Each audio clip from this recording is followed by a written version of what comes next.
Good evening, ladies and gentlemen. Data here, and welcome back to the San Francisco Starfleet Expansion Franchise Mode Series here on NHL 24, episode number 12, moving into year number 4, the 2026-27 regular season. Now, if you're watching after you've already gone live, you can go ahead and hop ahead to the 5-minute mark. That's when we'll get started. But until then, we'll start welcoming everybody in for what should be an exciting season ahead, as we made some big moves in the offseason, and we're going to want to see, was it a gamble that will pay off? As the title of this episode says, we are taking a gamble over the past offseason, headed into now this next season, our 4th year. Coming off of a Stanley Cup final exit last year, there's a lot that we'll want to prove. Jenzy McKenzie, welcome to the party. Taking a gamble for 2026-27. We were a great squad. We went deep. We made some changes. Some of our top players out to bring in different ones that will be both this year and in the near future for the long-term pieces. We kind of said, do we stick with the players who got us here in the Tyler Toffoli's, the Vladimir Tarasenko's, or do we capitalize on their value and try to get something that will help us in the longer term? Cole Perfetti, Artemi Panarin, that's what we'll talk about some more in tonight's episode. Good thing I got the water here.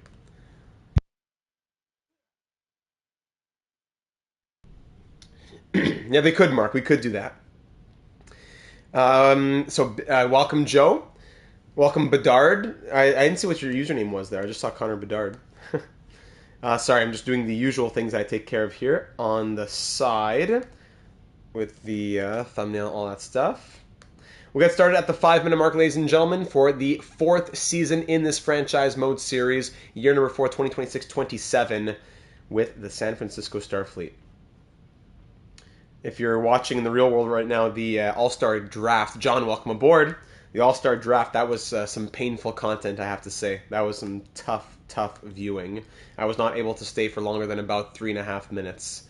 I was not able to do it. A little bit too much cringe, a little too much disorganization as well. Disorganization.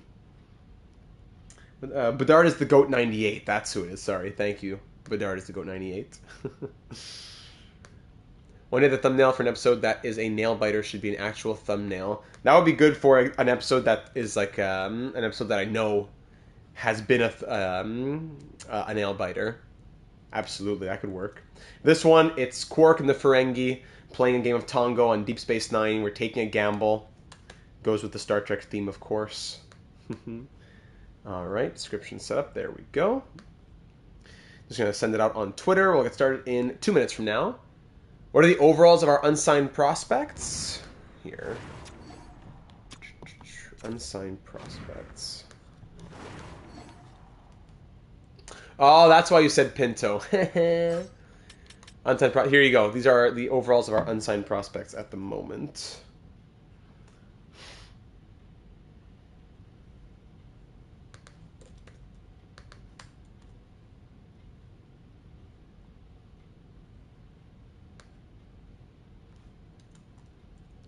What am I going to say? Let's see.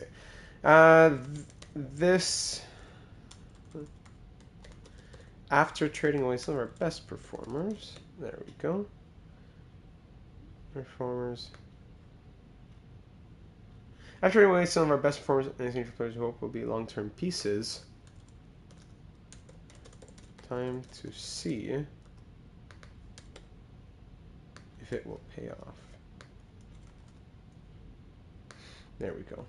All right, the tweet's been sent out. There you go. High hopes for this year, absolutely. I'm gonna give you a quick recap on where we've been in this series so far. Apologies, I'm not saying much right now. I was trying to type out a tweet, that's why. But I'm gonna give you a little recap on the series that has been so far. If you're joining us after we've already been through a few seasons, you want a recap of what we're doing. Essentially, here in this series, the challenge is that we can only have one player of each nationality per line. That's it. Starfleet to the moon, baby. Cup or bust. Let's go, Cheating Hill. Welcome aboard. The challenge of this series is that we can only have one player of each nationality per line or per defensive pairing. So that is, that's created some tough issues. We can only have one American on that top line, only one Canadian in that top line type of thing, only two of each in the top 6 in theory. In year number 1, we looked, and of course, by the way, we have reconfigured the NHL. We have two conferences of 8 divisions. Wins are worth 3 points. Overtime losses, shootout losses, one of them is worth 1, one of them is worth 2. We got to go back to episode number 1 to get through that. But the point system is different as well. And in year number 1, we had a solid season, 43-30-9, made the playoffs, and lost in round number 1, the round of 16.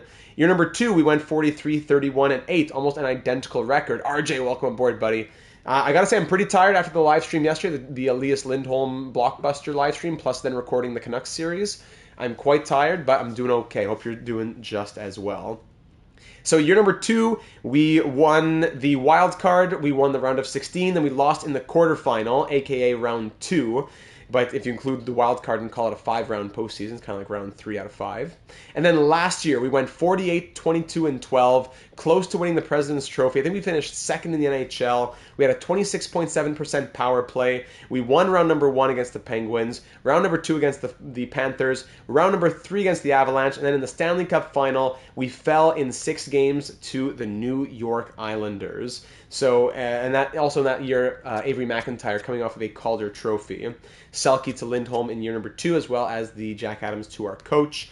But that is how it's been going so far. Through 3 seasons, we're coming off of a Stanley Cup final loss in year number 3 of existence. In year number 4, we want to see, can we hit 50 wins? Can we be staying in that contender conversation? Our MVP, Tyler Toffoli, is gone. Vladimir Tarasenko is gone.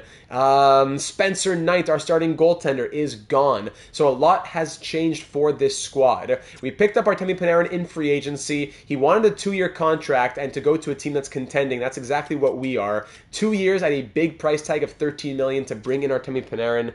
And we passed the 5-minute mark there. We're getting started here. Our captain, Elias Lindholm, in a lot of news, of course, in the real world recently. He is centering our first line at the moment, but we still have some line changes to make. And Trevor Moore has been with us since the expansion draft, and he's been incredible. Coming off of a 75-point season, he's gotten better each year. 25 goals and 50 assists from him. 24 power play points. Crazy.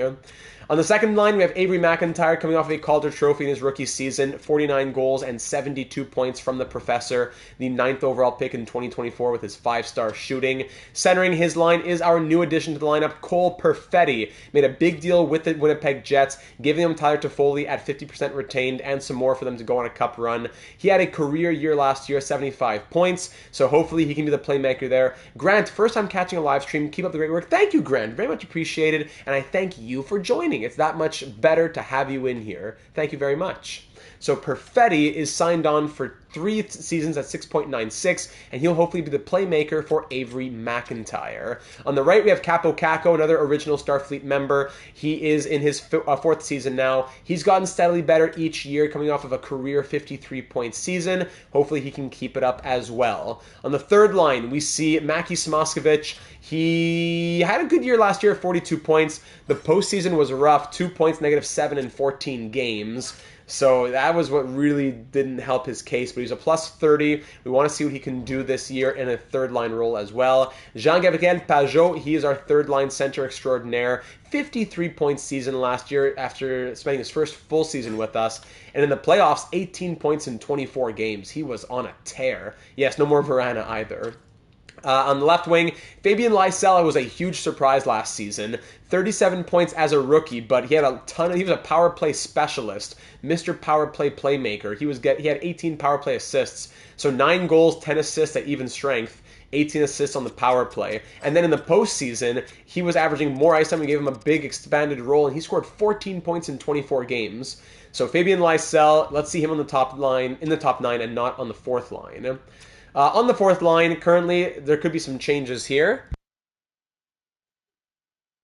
Excuse me, just had to sneeze there. Owen Beck is centering the 4th line. I would prefer to get him into the top 9, but he's still only an 80 overall. We'll have to try and get him some special teams or something so his ice time can be increased, but yeah, Owen Beck, we want to get him growing. On the right wing, Luke Cunnin as well.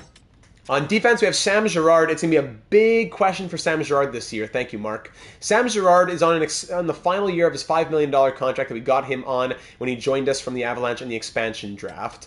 He was an 85 overall. He's grown to an 88, and now he had 80 points in his first year, a down year with 58 in the second year, but a big bounce back 70-point season. Canucky, woo! Long time no see, Canucky. Welcome to the stream, buddy. Thanks for joining us. Big news for your Vancouver Canucks yesterday with the Lindholm trade. Girard is scoring 70 points last year. He scored 13 points in the playoffs, -9. He's going to want big, like double-digit salary contract numbers here. He's going to want 10, 11 million. Do we move on from Sam Girard after this season? Potentially, because our future number one lefty offensive defenseman may very well be Cole Hudson or Mikhail Guliev. We also have Brett Pesce up here on the first pair, getting the +3. Romanov and Ramirez. Jalen Ramirez, second-round pick in 2024. It will be his sophomore season. And 2 rookies on the third pair, but we know that I don't think we can have both these rookies play because we also have Esa Lindell. Esa Lindell needs to get on the ice here as an 83 overall. There's no way that he's going to be a healthy scratch. Happy with the trade. Don't like giving up the deep prospect. Yeah, Hunter Brushevich, but we got our top 6 completed. Absolutely. I hear you.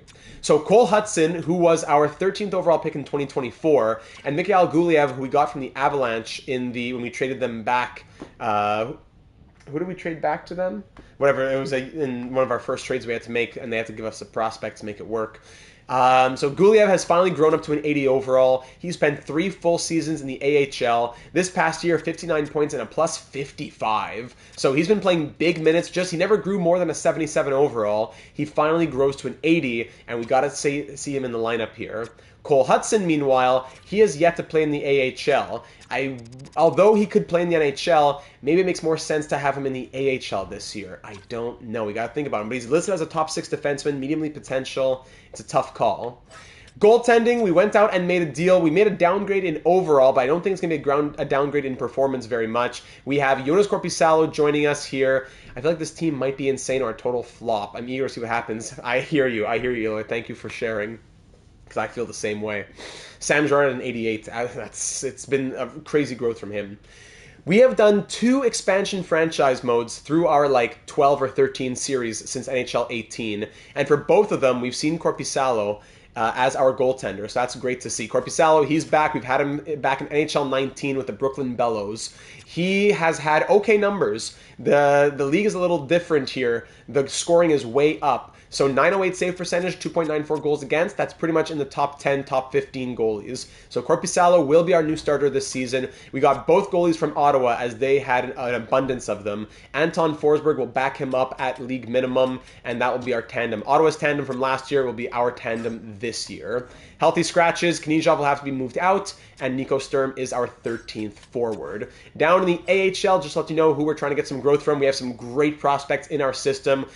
Absolutely an abundance of them, and we'll have to move them out eventually. It's going to be a huge log jam, but for right now we're enjoying it. Otto Stenberg, Oliver Kapanen, Emil Hemming, Konsta Helenius, Ryan Suzuki, Liam Kirk, Tyler Madden, Curtis Douglas. On defense, we see Mugli, former second-round pick in 2024. So we still have to fix up the lines. We still have to sign some players for the AHL squad as well. We have to trade out Ananen, or we keep him as the third goalie. There's a lot to think about for this upcoming season. There's a lot that we can do. So let me go back to offense. I don't want to do that. Switch back. Okay.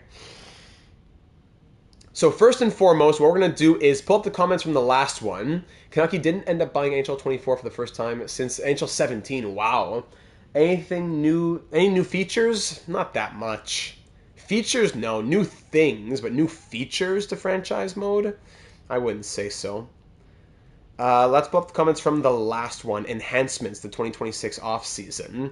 So apologies I can't show it on screen, but I will go ahead and read them to you. We're going to go through a couple here. A couple of big ones, as always. Cheating Heel left a comment in the last one saying, I didn't expect this much movement. Usually we're more conservative, but, we did what we had to do, and now we're going to see if... And it was a good offseason. We did what we had to be done, and now we'll move into the lineup. As far as the lines go, Panarin is a lock on line 1, and we should put McIntyre there to push his growth.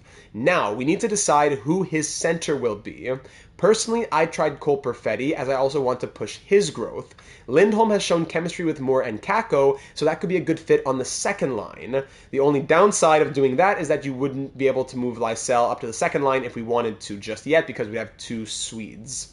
This has been quite an interesting offseason. Now we can take a little time off before we march back to the finals, hoping for a better result. Go Fleet. Thank you, Cheating Heel. So if we did do that, and we had Perfetti first line center, McIntyre on the wing, it would be great for chemistry. +5, +4. I don't think we need to really think about this. I think this has to be the lineup. We've already seen Moore, Lindholm, and Kakko before. They have chemistry together. All 3 of these have been original Starfleet members through all 4 seasons now into year number 4. I think Panarin, Perfetti, and McIntyre on that first line would be just like twisted. 49 goals from the rookie. Then you have Perfetti, who had a 75-point season, and Panarin, who's historically like a 100-point guy. This could be the best line in hockey, potentially the best top 6 in hockey as well. So I think this will be our lineup to start the preseason, and we'll go from there. Mighty Joe Maple commenting on the last one. Hey, Data, great live stream. Thank you, Mighty Joe. I would look at moving Knizhov, our current 7th defenseman, moving him out, and I suggest we keep a close eye on goaltending as I'm not so confident in Korpisalo. We'll have to see. The draft is great. Trades went our way more than a few times, which was nice. And I double-checked. It says Cole Hudson is number 27, so we'll change him from the current number that he has. He should have number 23, excuse me. Much love. Thank you, Mighty Joe. So I'll go ahead and make that change that Mighty Joe suggested. We'll get Cole Hudson as number 23. But, like I said, I don't know if he's going to stick in the lineup. So Lindholm's our captain, Girard and Pesce are current alternates, but I don't know if we're going to be keeping Girard long term. I don't know. Oh, Lindell's number 23. That's why he's 27. Okay, add in the fact that Hudson isn't potentially not staying. Let's keep him as 27 for now, but 23 would be his eventual number. And final comment here, I believe final comment.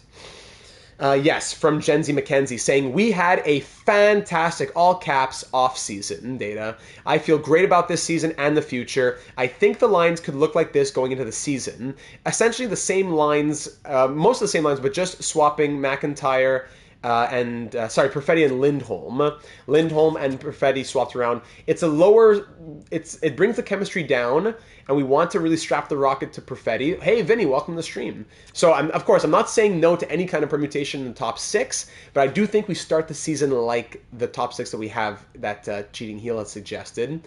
Jenzy McKenzie also suggests a third line of Lysell, Beck, and Smoskowicz, while a fourth line would be Sturm, Pajot, and Cunnin. So, yes, I think Afanaseyev can come out. He can be 13th forward, and Nico Sturm, who we saw a little bit of last episode, can come in. We like ourselves a little bit of Nico Sturm. But the question would be, does Pajot stay third line center, or do we try to give a little extra ice time to Owen Beck? I lean, in terms of my franchise mode mind, I lean Owen Beck. But at the same time, like we said with Jean-Gabriel Pajot before, he had a 53-point season and an 18-point postseason. So I'm not sure.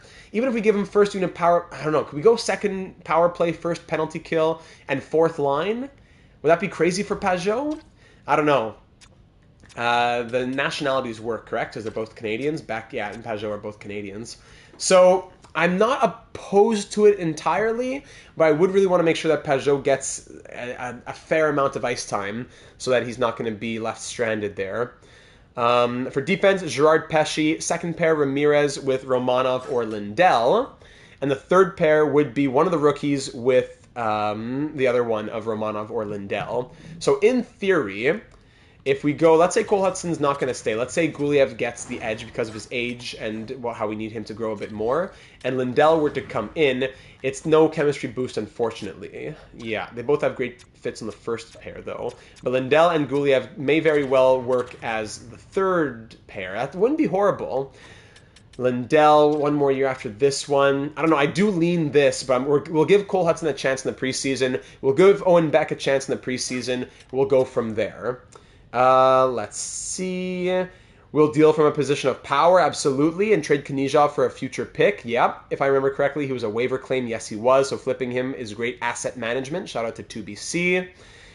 For the AHL, we'll do our best, make sure the lines look as they should. Also, Gen Z McKenzie suggested signing some of our young players to their entry-level contracts. I would say I want to hold off on that because we have so many good players in here already.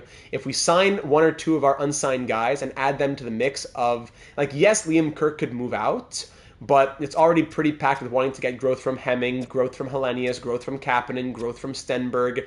I don't know. To burn a year of ELC just to have a second line AHL, I don't know. I think we're okay with leaving them overseas for another year and then making a decision at the beginning of next offseason. So top six permutation of Stenberg, Kapanen, Hemming, Douglas, Suzuki, Hellenius, says Gen Z McKenzie. Then some suggestions. Let's go and sign some AHL defensemen. I think that's about it. So Gen Z, thank you for the lengthy comment as always. I'm going to go ahead and do a little bit of lines now. For the AHL, we want to sign a couple of forwards at the very least, I would think. Yep. And I would say a couple defensemen. So a couple forwards, a couple defensemen for the AHL. So that's 4 contracts that we're going to send out, and then we'll get moving towards combos and getting the season started. So we look at two-way players who are, let me just sort by potential, but we want players who are not going to be taking too much ice time. Like, this guy would be good. 76 overall, 25 is good. Timur Ibragimov, good. So we'll give him a contract. There's one forward. We need one more. Anyone who's like 24? No, eh? Ranta, who we just had last. Oh, 24, 77. McKeown. Well, low top 9. We'll give him 1 year. If we go to, that was all skaters. We go to defense now. Yeah, we're going to get, we'll do even a couple extra on top of it as well. Let's get one defensive defenseman, Axel Anderson. One defensive defenseman. One two-way D in Gianni Fairbrother, who we just had, didn't we? And then one offensive defenseman, if we can find one. The O's and the D's are blurring together for me here. In that case, 55 overall. What if I sort by overall instead? No offensive defenseman out here? Just going for another two-way? My eyes are not... Here we go. Gross. Who's this guy? Jordan Gross. Great. Throw him in the depth. 1 year, 800K. All right, so that's 5 contracts sent out. Good. So that'll be some AHL depth for the lineup, and we'll see what happens here in the preseason. So for the preseason lines, let's advance a few days and see if those players sign first before we think about line combos. Scott Setaguchi's on board in the AHL for our coaching staff. We'd sent that contract last episode. Anderson's on board. Welcome aboard, Axel. Depth bench warmer goalie would be decent for emergency purposes. Well, we have Annunen right now.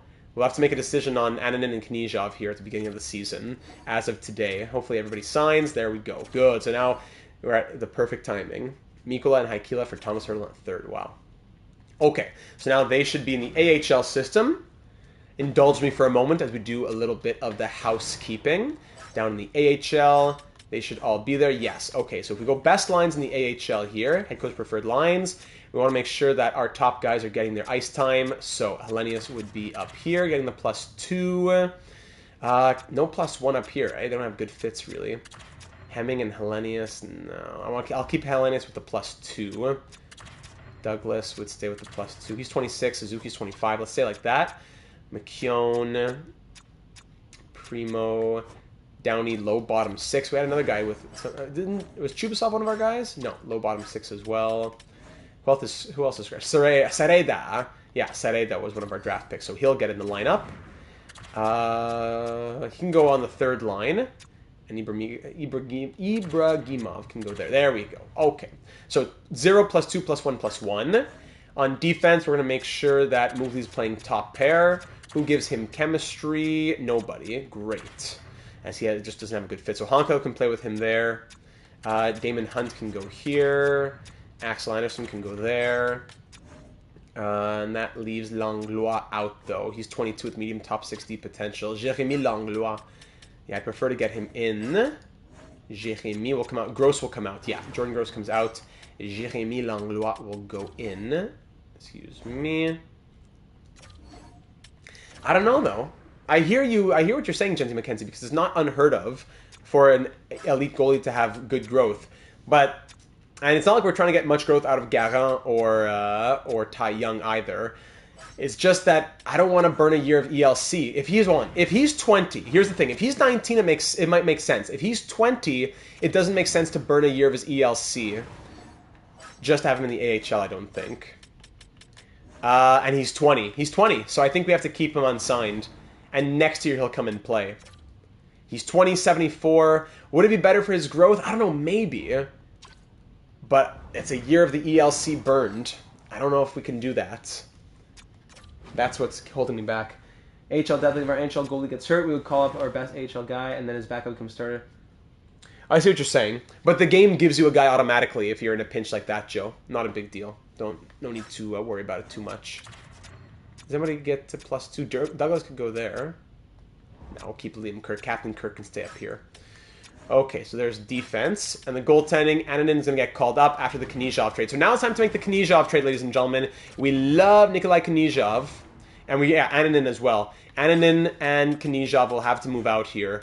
So let's first look at Knizhov in a deal. Look at that trade value. That's crazy. So we're definitely going to be capitalizing on trade value. This is a great asset management move for us. Teams are offering us a second and a third. They want him playing top. Woo! Oliver Moore. Villeneuve, Millen. Do we go for picks or prospects here? I wouldn't mind going for a defensive prospect. Millen here on the Stars even. Second and third. Barlow, Height. Come on. That's crazy! Yaroslav Askarov and a 5th round pick for Knizhov? Come on. I'm so tempted to do that. One, realism holds me back. A 81 overall defenseman for an elite goalie. It holds me back from doing it. But also, number 2, we already have, what's his name? Corpy and Forsberg signed on, and we already figured it out. I'll look at it, but I really don't think we can fleece the Predators that bad. That's crazy. They really want to move him, eh? Yeah, because they already have Saros. They have Lankinen in the system as well. David Riddick also. Askarov. That's crazy. Career numbers. He's a career 29, 31, and 9. 907 save percentage. 3.14 goals against average in his career. I don't know. Getting him is not the problem. Getting him for Knizhov is the problem. Come on. The former 11th overall pick. I don't think I can excuse it, guys. I'm sorry. I'm sorry. I can't excuse it. Big contract, too. It's crazy to see that that's available to us, but I can't excuse it. Already a trade like Oliver Moore would be hard enough to... I know, it's not that I don't like fleecing them, it's that I don't like breaking logic. That's my problem. A fleece is okay. If a fleece happens, a fleece happens. But the logic being broken is what hurts me too much there. Sankey, Victor Eklund. Woo, Victor Eklund. Second and third. Hunter Muse, we saw him already. Let me see from the Stars. This guy from the Stars. Then we'll go check the Blackhawks prospects. Who's this guy here? Millen. Lilek Goat. Rohan Millen, 13th overall pick in 2026. 2.5-star defense. But coming off of his draft year, he's a 73 overall. 52 points in 64 games in the U.S. system. Medium top 4 D potential. Good overall for his age. I don't know. They just drafted him, though. They just drafted him. Meanwhile, Chicago's moving prospects. They're buyers, I guess. Muse, Moore, or Barlow. I don't think, actually, Barlow's no good, I don't think. I remember we checked him out here in this reality in franchise mode in 2026. I don't think he had a good... I don't think those stats were good. Yeah, but I don't know if you can say that a waiver pickup 1 year removed who is a good top 4D who's actually more of a third pair guy, but at his best a second pair guy can go for a former 11th overall pick who's your 87 overall backup signed at $6+ million. I don't know.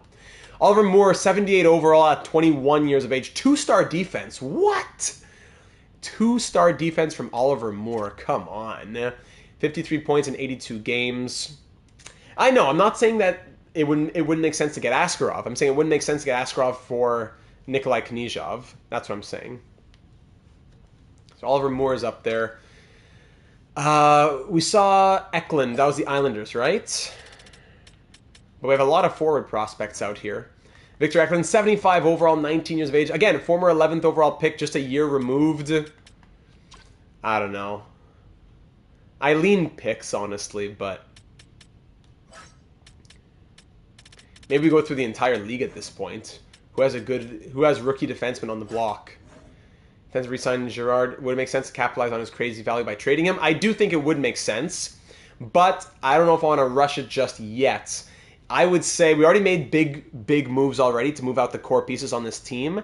I would say let's keep him at least towards the deadline. And worst case, we can give him an 8-year extension and then trade him. He gets his huge payday. He gets his 8-year contract, but then we trade him for something on July 1st. I don't know if I want to trade him right now after we already traded Toffoli and Tarasenko and Verana, etc. Okay, what else do we see? Defenseman on the block here. Young defenseman on the block. Danford? Okay, we can check that out. Ben Danford, former second-round pick, 70 overall at 20 years of age. Hurricanes, Blackhawks. We saw Blackhawks. Well, you're really going into the memory banks here, eh, Gen Z? Carcillo after he was drafted. Honestly, I'd have to go back and look at my logic in that episode and the story that I explained it as. I wouldn't say that it's impossible, but I'd say I'm not really looking to do it, but it's not impossible. Trading for a guy after he gets drafted is crazy, but if it's off season later, we're like 3 months down the road, you can create the storyline, I think. So I wouldn't say it's impossible. I'm just saying I would prefer to avoid it. Yeah, we don't need to trade Girard right now. Ville Petrel, again, 9th overall pick. I don't know if they want to move him already.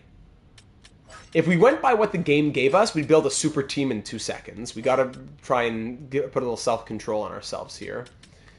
Leon Bichelle. Interesting. 89 shot blocking, 88 stick checking. The 1.5-star puck skills is what's holding him back. 6'5" with 5-star physical. 2278 overall. Leon Bichelle. But that left side is pretty full with Mugli, Hudson, and Guliev. I'd prefer a right-handed guy if we're getting a defenseman. A right-handed D would be preferable if we're going to go out and get one. Any right Ds that stand out to me? No. Right Ds that are on the block. Right Ds on the block. Rookie right Ds on the block. No. Odelius, he's 73-22. Sam, found your NHL 23 scouting video and tried it out today. Excited to see the results. Oh, I promise that you will see them, Sam. I promise that if you followed the directions, you'll have at least the top 200 prospects fully scouted. You're going to be shocked when you see them. Best of luck, and thank you for saying that. Thanks for dropping into the stream. Appreciate you. Odelius doesn't look great at 22, I have to say. Senators, they have this guy Donovan. A lot of fringy type guys that probably wouldn't grow at 22, 23 if you're not getting there yet in EA land. It's tough. Hunter Muse is the tempting one on the right side. Sorry, Henry Muse. Do we go after Henry Muse? That could be something that makes the most sense, actually. Henry Muse. It's another offensive defenseman, but it's a right-handed defenseman. Just finish off the teams here. Who else was out here? Or we just go for pure picks. We could just go for picks. There we go. Tampa Bay. Muse, what's he up to? Henry Muse. In the OHL, 60 points in 64 games. I know, we have a lot of offensive defensemen. Maybe we just go second and a third and call it a day. Or even more if we add Ananin. I'm not saying no to Askarov. I'm saying no to Askarov in exchange for Knyzhov. Cheating Heel wants to see Girard trades. Anybody? One trade. Thomas Hertel and Frank Vetrano is offered to us for Sam Girard. So, let me see. Yeah, back to Trade Finder. Let's see Knyzhov, and let's try to find a team that also needs a goalie so we can throw Ananin in there. So the Hurricanes are one option. The Oilers, I don't want to trade in the West. Probably the Hurricanes or the Flyers. Hurricanes, Flyers, Maple Leafs. Yeah. Hurricanes, Flyers, Maple Leafs. Who needs a depth goalie? Hurricanes, Flyers, Maple Leafs. Yeah, that's exactly what I'm going to do, Cheating Heel. Not so much for the Hurricanes. Hurricanes, Flyers. Flyers, well, they could use an 82 overall. And Maple Leafs. Actually, they could use an 82. He'd be their starter. Yeah, I think the Maple Leafs needed him the most, actually. So if we go to the draft picks here, let's see if we can get a first from the Maple Leafs. Let's go create, but they don't want to trade their first. That's the problem. If I give you Knizhov and Ananin, they don't want either of those pieces though, eh? And Ananin, it doesn't get there. We'd have to add more on our side. What about the Flyers? The Flyers, they want both pieces. Okay, that actually makes more sense then.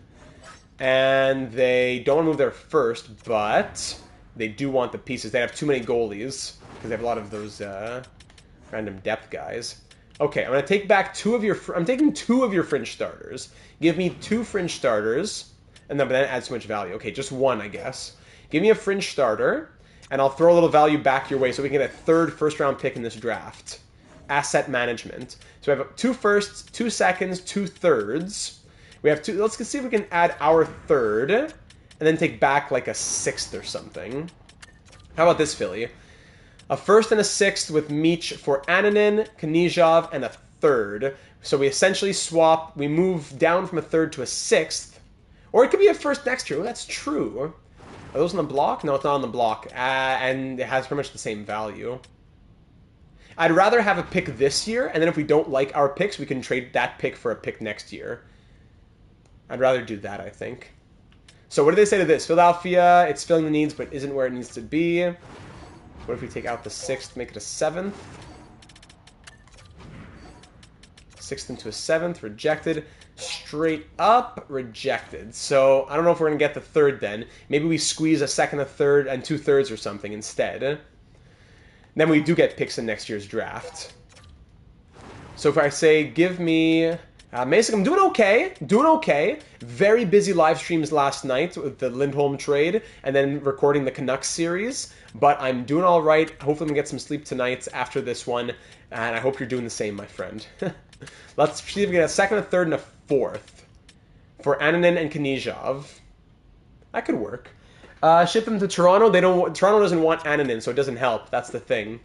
So let's try a 2nd, a 3rd, and a 4th to the Flyers here. And then we get a 2nd, a 3rd, and 4th in exchange for Ananin and Knizhov. Thank you very much, Philadelphia. And there you have it, Knizhov and Ananin off to the Flyers in exchange for 3 draft picks over the next couple seasons. Very good. Okay, so if we look in our goalie system now, Meech is going to get traded anyways, or we can just keep him in the AHL. Doesn't really change our lives.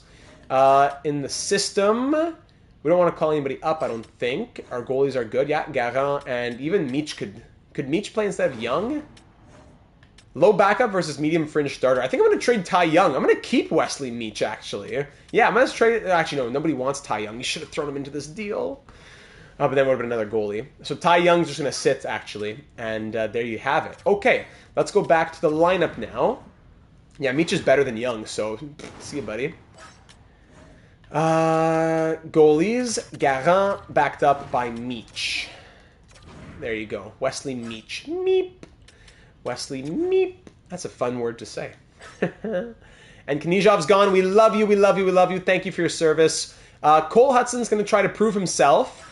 And probably our 7th defenseman will end up being Hunt, I would think. Damon Hunt will probably end up being our 7th. Or Honka. We'll see what happens. One of those two. But we'll see in the preseason. So these are our lines. I think that's all we have to do.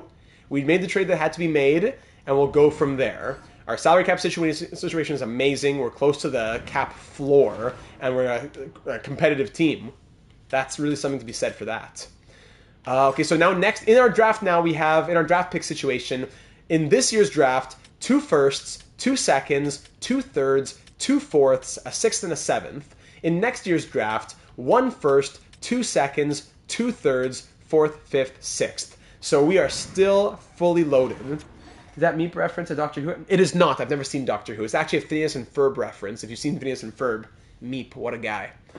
Okay, so let's get this party started. We're going to have Korpisalo starting. Veteran fringe, so Hunt and Honka can potentially grow. Okay, I'll check it out. What do you say? What do we say here, Gen Z? Anybody who is... I need at least probably 78 overall. Okay, there's Kral and there's Jinning, who are both 78. They're fringe. But they could be 7th D. Philip Kral, 92 shot blocking. That has value. I'd probably go Kral. Philip Kral. Phineas and Ferb, baby. Philip Kral. Okay, we could throw him in for depth. We could do that. 1 year, 800K. We got money to burn. Why not? Okay. And by the way, we've been talking a lot about money and extensions. If we just look at the extension situation right now, excuse me, all expiring. Sam Girard wants 10.5 million, and we'll have 26.1 to spend. So it's actually not a crazy ask. 10.5 and 85% brings him down to the 8 millions. I don't think that's crazy. So it doesn't mean that we have to say goodbye to him, but I would say it's a strong-ish possibility, not a guarantee. And Kako wants 6 million, so yeah, it's not going to happen yet. He's an RFA. There's no rush. Okay, ladies and gentlemen, time for the preseason. Only 3 games, so let's see what they give us in these 3 opportunities to showcase their talents. First period, 2-1 Kings. We could sign Girard now. We could. How much are other D-men asking for at this point? Hard to say. It's hard to say. Capo scores 1. Second period, 4-2. Pesci scores shorthanded. Oh, I didn't set the special teams. My apologies. Mikey Anderson adds the empty netter. We lose 5-2 here in that first game of the preseason. -2 for Romanov, Panarin, Samoskevich, Beck, and Lysell. Great. Owen Beck not making a good case for himself there. +1 for Moore and Kako at least. And Korpisalo allowing 4 goals and 29 shots. Okay. Lemmy's picks up the special teams. My apologies. I didn't touch the special teams. Not a huge deal as it's the preseason, but we want to make sure that we're seeing the squad as it's going to be in the season, were things to continue like this. Advanced day sim, so stats better reflect the bulk of the sim. It's because I want to go into each game and see, like game 1, I understand you can go and check, but I want to be able to see the game log, who the plus minuses were when we had them in their spots in the lineup. That's why. So let's try swapping back Pajot and Beck. It's only 3 games. It's not a long opportunity you get. Let's try swapping back Pajot and Beck. And then special teams. Power play. Let's see. What are we going to do here? Panarin's on the right. Girard's going to be here at the point. Perfetti will likely go second unit, I think. Let's get McIntyre here on the first unit. He's a left shot that's going to go here. And Moore can go in the point as the playmaker. Okay, that works. And on the second line here, Perfetti will center it. Kako can go here. I want Lysell getting ice time. I want Mackey getting ice time. And then Guliev out here as well. That'd be crazy to give Guliev some power play time. I think that would be good for his growth. Let's do it. Let's give Guliev power play time. Let's see how that works. Lysell, though, I don't know. Do we do Lysell? Or do we try to give maybe Beck some minutes? It'll depend on Pajot and Beck. Whoever is on the 4th line will get second unit power play, maybe. We could think about doing it like that. For the penalty kill, Pajot will go first because he is the 4-star defense, very well-rounded defensively. Girard and Pesci, I'd prefer not. Let's go. You can give them your 20. Maybe. That's a very prestigious honor. Let's go Romanov. That's true. The power play merchant. He definitely should be there. True, Landon. Truly the power play merchant. Romanov, Pesci on the first unit, let's say. Let's go Ramirez, Lindell on the second. With Lindholm, but not Cunnin, though. I'm sorry, buddy. I will say probably Kako. Yeah, Kako's going to get some... This is the year of Kako. This is the year of Capo, ladies and gentlemen. The year of Capo. He's gotten his 17 minutes. Let's get him into the 19s, get him into the 20s maybe. Power play, penalty kill, second line minutes. This is the year of Capo. Let's go. And then on the third, we're going to go back. I'm going to try back on the wing, maybe. I don't know. Let's just see what happens. I'm going to put Perfetti third unit here. Good fit, actually. Actually, he has 4-star defense, too. Good fit. But let's go like that. And then Girard and Guliev. I don't want to make crazy changes before we even get to the results. Let's see how they do, and then we'll make changes from there. Kako's not a center. Perfetti goes here. Extra lines, Lindholm, Panarin.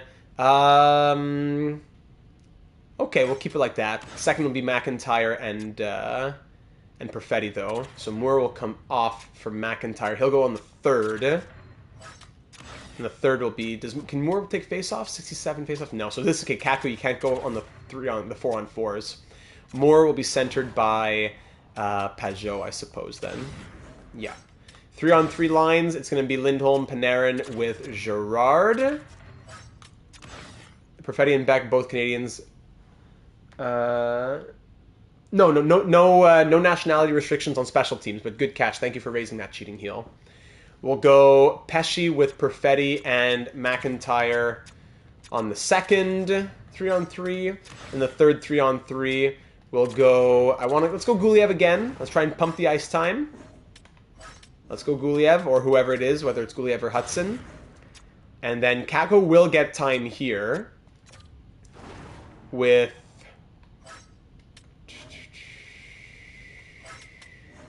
Would it be crazy to go Mackie? To give him some ice time? Mackie can play 73 face-offs. No. Okay, we'll keep Peugeot for now. We still got to see what happens with Peugeot and Beck. And then extra attacker, Panarin Lindholm. Shootout, sorting by shot accuracy, 95-95, 96-97, 90-90. So there you go. Panarin has a better shot. 87-89, 84-85. So Girard's definitely coming out. Sorting by shooting. Who's not there? Lysell with 83-85. No. 90-90. There you go. For Trevor Moore. Starfleet's minor team, although a Swedish farm team, we could refer to them as San Francisco rocket fuel, or perhaps something that they can be the dilithium crystals, the warp cores. Why are face-offs so much lower than every other attribute all the time? Great question, Mila. Okay, so there we have it. Thank you for bearing with me. And just finally, the roles. Although Panarin has the better shot accuracy by a little bit, we'll have our finisher as McIntyre. Distributor will be Sam Girard. Unless Trevor Moore should be able. We'll keep it with Sam Girard. And the puck carrier will be Lindholm. All 5 of those guys are monsters, and they have the +5 to boot. Second unit with the +1. We're going to go distributor as Guliev. Unless we make Lysell the distributor. But let's say Guliev for now. Kako's going to be the finisher. Puck carrier, Perfetti. I'm not sure about that second unit, but we'll roll with it like that for now and see what happens. In the AHL, our players where they should be. Hemming, Helenius getting his ice time. Yes. Let's take out Langlois and make sure that Moogly's getting ice time. Good. Moogly's already here, though, of course. Well, because he's down low. Perfetti's down low. The distributor is usually the quarterback at the top of the blue line. That's why. Even though he's the best playmaker on the line, that's the reason why he's not distributor. Did Suzuki get ice time here? Suzuki, he's there twice. Why does the game let me put him there twice? Kirk then. No, Madden. Flyers franchise mode legend Tyler Madden. And now he swaps him from there. Okay, whatever. Next game of the preseason now. We're going to give another one to Guliev. Going up against the Ducks here on the 19th. Long break. No thank you, Montreal. Nick Schmaltz for 2 seconds and 2 prospects. Oof. Kral. Whoa, really? He went with another team. I didn't know we had any other offers. So Kral does not sign with us. That's too bad. Let's go to the game here against the Ducks. They are 2-0 here at Enterprise Arena, excuse me. First period, 1-1. Second period, 2-1. Girard scores twice. Third period, 3-1. Panarin on the power play. There you go. So 3-1, 2 from Girard and 1 from Panarin. Negative ones for Panarin, Perfetti, and McIntyre. Come on, boys. And Korpisalo, good bounce back, 32 saves on 33 shots. Alrighty. Let's get to the last game of the preseason now. Let's check back in on getting a depth AHL, or depth NHL defenseman, though. Any depth we can sign here? Anyone left who's a 78? I think there's just one other guy, right? Yeah, here he is, Jinning. Adam Jinning. 3-star defense, 82 shot blocking. Joe, hey everyone, ding that like button with a blast from the point. Give it a nice howitzer. I'm going to wait. No, because injuries will happen. Okay, let's do it. Let's just sign him. Hit it with a howitzer. Alright, there you go, Adam. You can always trade for someone as well. Okay, next game coming up here against the Sharks. And we'll put Forsberg in for this one, and we'll give Cole Hudson a chance as well. Probably should have given Cole Hudson 2 games, now that I think about it. Peugeot, 1 assist, even plus-minus. Beck, 1 assist, -1. Maybe pick up a meaningless prospect or something instead? How do you mean, pick up in exchange for what? Guliev will come out for too much value. Trade Young for depth. Young has no value. Young, even for a 7th, doesn't go through. That's the reason why I haven't done that. Cole Hudson, there you go. Yeah, because if Cole Hudson goes down, then maybe Hunt does come up. Maybe. I don't know. Let's wait to see still. So Cole Hudson's going to get a game here. Trade a prospect for a 7th D. Ah, okay. I don't think we have any no-name prospects yet. Because we're an expansion team, we're such a new squad, all of our prospects have been guys that we've drafted that we are higher up on. I don't know if I want to trade any of those right now. But let's wait and see what Jennings says. Let's see the last game of the preseason here at home, hosting the Sharks. Here we go. First period, 3-0. Okay, Pesce, Panarin, and then Pesce again. 3-1 after 40, and then 6-1. Cole Hudson getting a big goal. There he is. Big Cole. Goal Hudson. 2 goals from Panarin, 2 goals from Pesce, worth more than AHL players. Yeah, well, let's wait and see. We already sent a contract. Hudson and McIntyre also scoring 4 assists from Sam Girard. There he is. And even plus minuses or up to +3s. All right, great. 3 stars in this one. We had Panarin, Girard, and Pesce. Cole with a goal. Yes, sir. All right, so advance another day. Is he going to sign on this guy? All right, he's on board. Adam, welcome, buddy. Let's go to... Actually, let's go here. So only a 3-game preseason, unfortunately, but Sam Girard scores 7 points in those 3 games. Let's see if you can have another one of those types of years. 5 points from Panarin, 4 from Lindholm and more. Pesce, Perfetti with 2. Cole Hudson, 1 game, 1 goal, +1. So I think we'll definitely give him the 9-game trial, and we'll see what happens. Kakko with a goal. McIntyre, only 1 goal, but let's see what happens. Beck, 1 assist, even plus minus. Pajot, 1 assist, even plus minus. Tough call there. Tough call. Beck does shoot more, though. Guliev, no points, a -1 in 2 games. Romanov, a -2. And the numbers here, yeah. Super small sample size, but both goalies looked good enough, in my opinion. Let's go to edit lines here. Make sure we're ready for the start of the year. I'm going to say let's start the year with Owen Beck as 3rd-line center, and we'll go from there. Let's start with it like that. Things can change very much from preseason to regular season. Romanov, -2. You got to pick it up, or else Lindell's going to take your spot there, buddy. Sign Girard before his ask becomes $13 million. That's also true, eh? That's a good point. Whether we keep him or not, getting him signed on for like $8.5 million, if he's going to be a 70-point guy year in and year out, it's time to get him signed on. Maybe that's a good idea. Let's go back and look at that again if we 85% him. If I break out the calculator here. Girard, what did he want? Let me guess. What does he want now? Big new numbers? Oh, now he wants new numbers. Of course, 6 years at 10.8. Now he wants 6 at 11.3 because of his preseason. Of course he does. So we could go 5 years. And that would be 9.375. 5 years at 9.375. I don't know.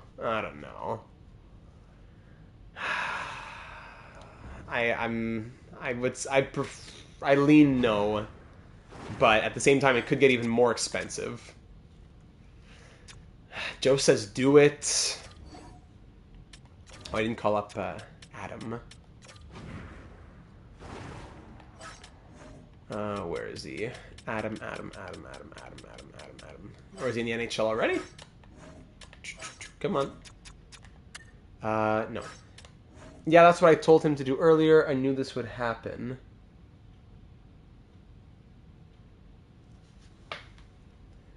Well, you had said trade him, didn't you, Jency? You said to capitalize on his value. Hold on, let me scroll up here. Oh, you said don't trade him yet. Who said capitalize on Girard's value? Regardless, I didn't know that for over 3 games it would make that much of a jump. But we'll survive. There he is. Oh, he's a 78, that's why. Okay. There's a lot of people talking, so sometimes the comments will... Oh, it was Joe? Okay. When there's so many comments coming in, I can't always remember who said each one. So thanks for clarifying. So Lindell and Romanov might be candidates to swap as well. Girard, I'm going to say I'm probably going to risk it. At least let's send him to the start of the season and see if it changes by then. He just came off of a big night, so we're asking him the day after a big game. So I think it might come down a little bit. I know it's not going to come down a lot, but I think it might come down a little bit between now and, like Mila says, between January 1st. And if it doesn't, we have a ton of money, and we might not even be keeping him anyways. So I don't think it's the end of the world to say I have to pay him $200K more to risk that we could save $1 million, you know? So we'll sim up to the beginning of the season. Require salary cap compliance, players on waivers, blah, blah, blah. And here we are. Okay, so October 2nd, 2026, year number 4, starting off in San Jose. Our lineup is ready to go, ladies and gentlemen. NHL, AHL, both squads are ready. We saw a little bit of what we liked in the preseason. Our lines will look like this. We'll give a little bit of a trial to Cole Hudson. We'll see how he does. We're going to be starting with Jonas Korpisalo as our new starting goaltender as well. Ginning as 13th forward. What am I saying? Afanaseyev as 13th forward, Ginning as 7th D, and Guliev kind of swapping with Hudson to see who's sticking around and who's going back to the AHL. I really want to have Guliev stick, though. I don't know if another year in the AHL is going to work. The guy, he's already done 3 full seasons there.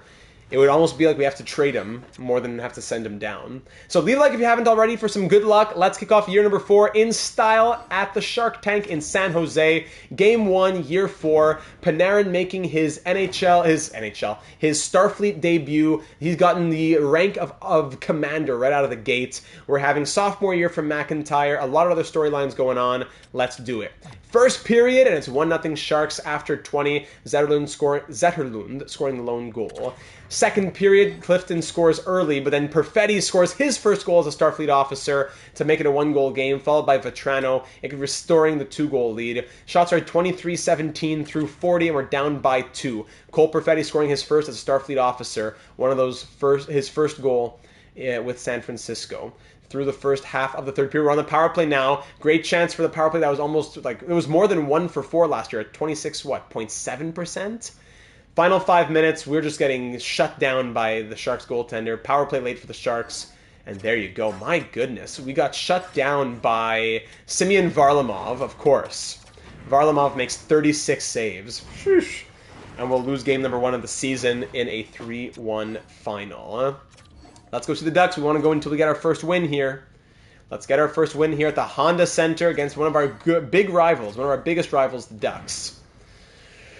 Here we go. First period, 1-0 Anaheim. Lundstrom opening it up. Former Penguins legend and channel favorite. Second period, 2-1. That's what we like to see. Trevor Moore and Avery McIntyre on Mackenzie Blackwood. There's another channel legend. 2 goals from our top 6. That's what we need to be seeing. 2-1 after 40. Dank Green Dino, welcome to the stream, my friend. Hope you had a good birthday last Saturday. I didn't speak to you since after the stream. Extended power play of the Ducks is killed off, and then Trevor Moore scores his second of the evening, and we're up by 2 into the final 10 minutes now. Professor has entered the chat. Trevor Moore scores twice, but Novak makes it a 1-goal game with 6 minutes to go. 3-2, tied in the shots as well into the final minute of this one. No! Strome scores late, we're off to overtime. Shots end 26-23 for Anaheim, and it's a 3-3 game headed to OT. Ah, oh, man. Come on, boys. We can't lose those games against a division rival. Here in the Hollywood division for the California teams. Let's go in and check it out. Maybe Forsberg becomes our hero, right? Overtime just about to get underway. Here we go. Overtime in Anaheim. Leave your predictions for what will be the result of the 3-on-3. Hold on, here's a lot of space for Lindholm. He's walking in. He can't get a good shot off, though. Drysdale, former Duck, up to Trevor Zegras. What? Delayed penalty? Drysdale coming in. Whoa, Korpisalo making a crazy save and didn't have to. Drysdale didn't want to grab the puck there. Can we touch the puck? No, we can't. Here comes Jason Zucker. What's going on? There's some sort of glitch going on. He's just standing at the blue. Where are you going? What was that? What was that, EA? No! No, this is not right. No, no, no, no, no. This is not right.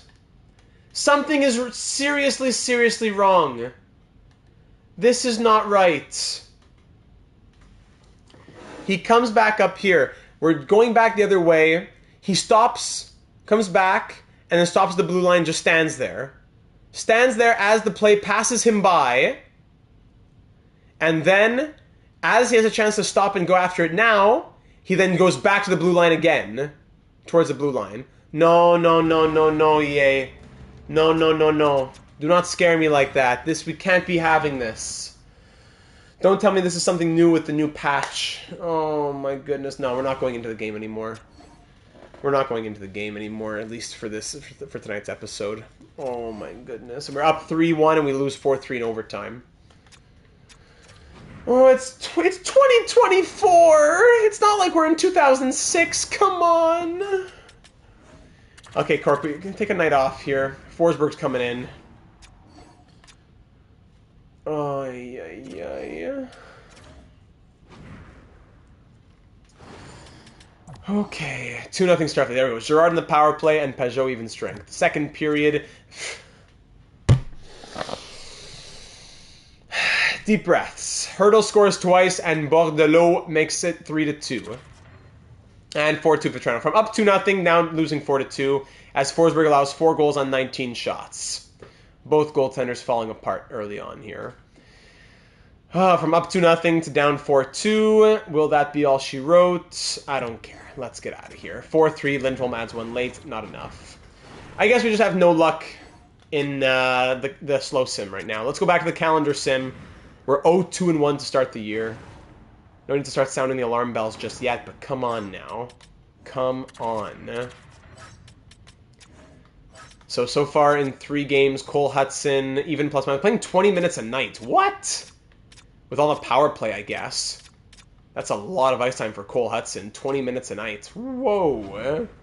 We definitely want either him or Guliev to get some growth, though, whoever plays in that position. All right, let's do another, like, let's say 4 more games, maybe, by the calendar. 1, 2, 3, 4. What else are the Islanders? Yeah, I know, it's just 3 games, but still. Let's go to the next 4 games here. 3-1 loss, 3-2 loss, 2-1 shootout loss, and Korpisalo injured ankle. Oh my goodness, we are so bad. We are so bad. Garant, he has to go through waivers. Oh my goodness. Okay, Meech is coming up. Meep. Meech is coming up.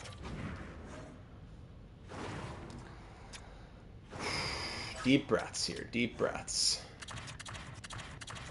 Not looking good for those early moves we made so far in the off season. Hey, Thursday night, enjoying the series as I listen while at work. Thanks for the entertainment. You know what? Thanks for saying that. Avon Nabur, thank you very much for saying that. Give me a little bit of a boost here. Meet with the goalie voodoo, maybe. After we've been having some struggles to start the episode here. Thank you for the kind words. Hope that work is going well, and I'll do my best to keep it entertaining. 5-1 win, thankfully. Our first win of the year comes in game number what? Game number 8, 7? Where was it? Game number 7. We're 1-4-2. 1-4-2. He's not out for long, Korpisalo, so let's just keep on going, I guess. Let's go 2 more games after a 5-1 win, and then he's back in the lineup, and we have to go and make the changes. Oh, my goodness. Goalies. Meech back down. Edit lines. You can't do presets, though. That would be too simple. No line presets. No, you can't do that.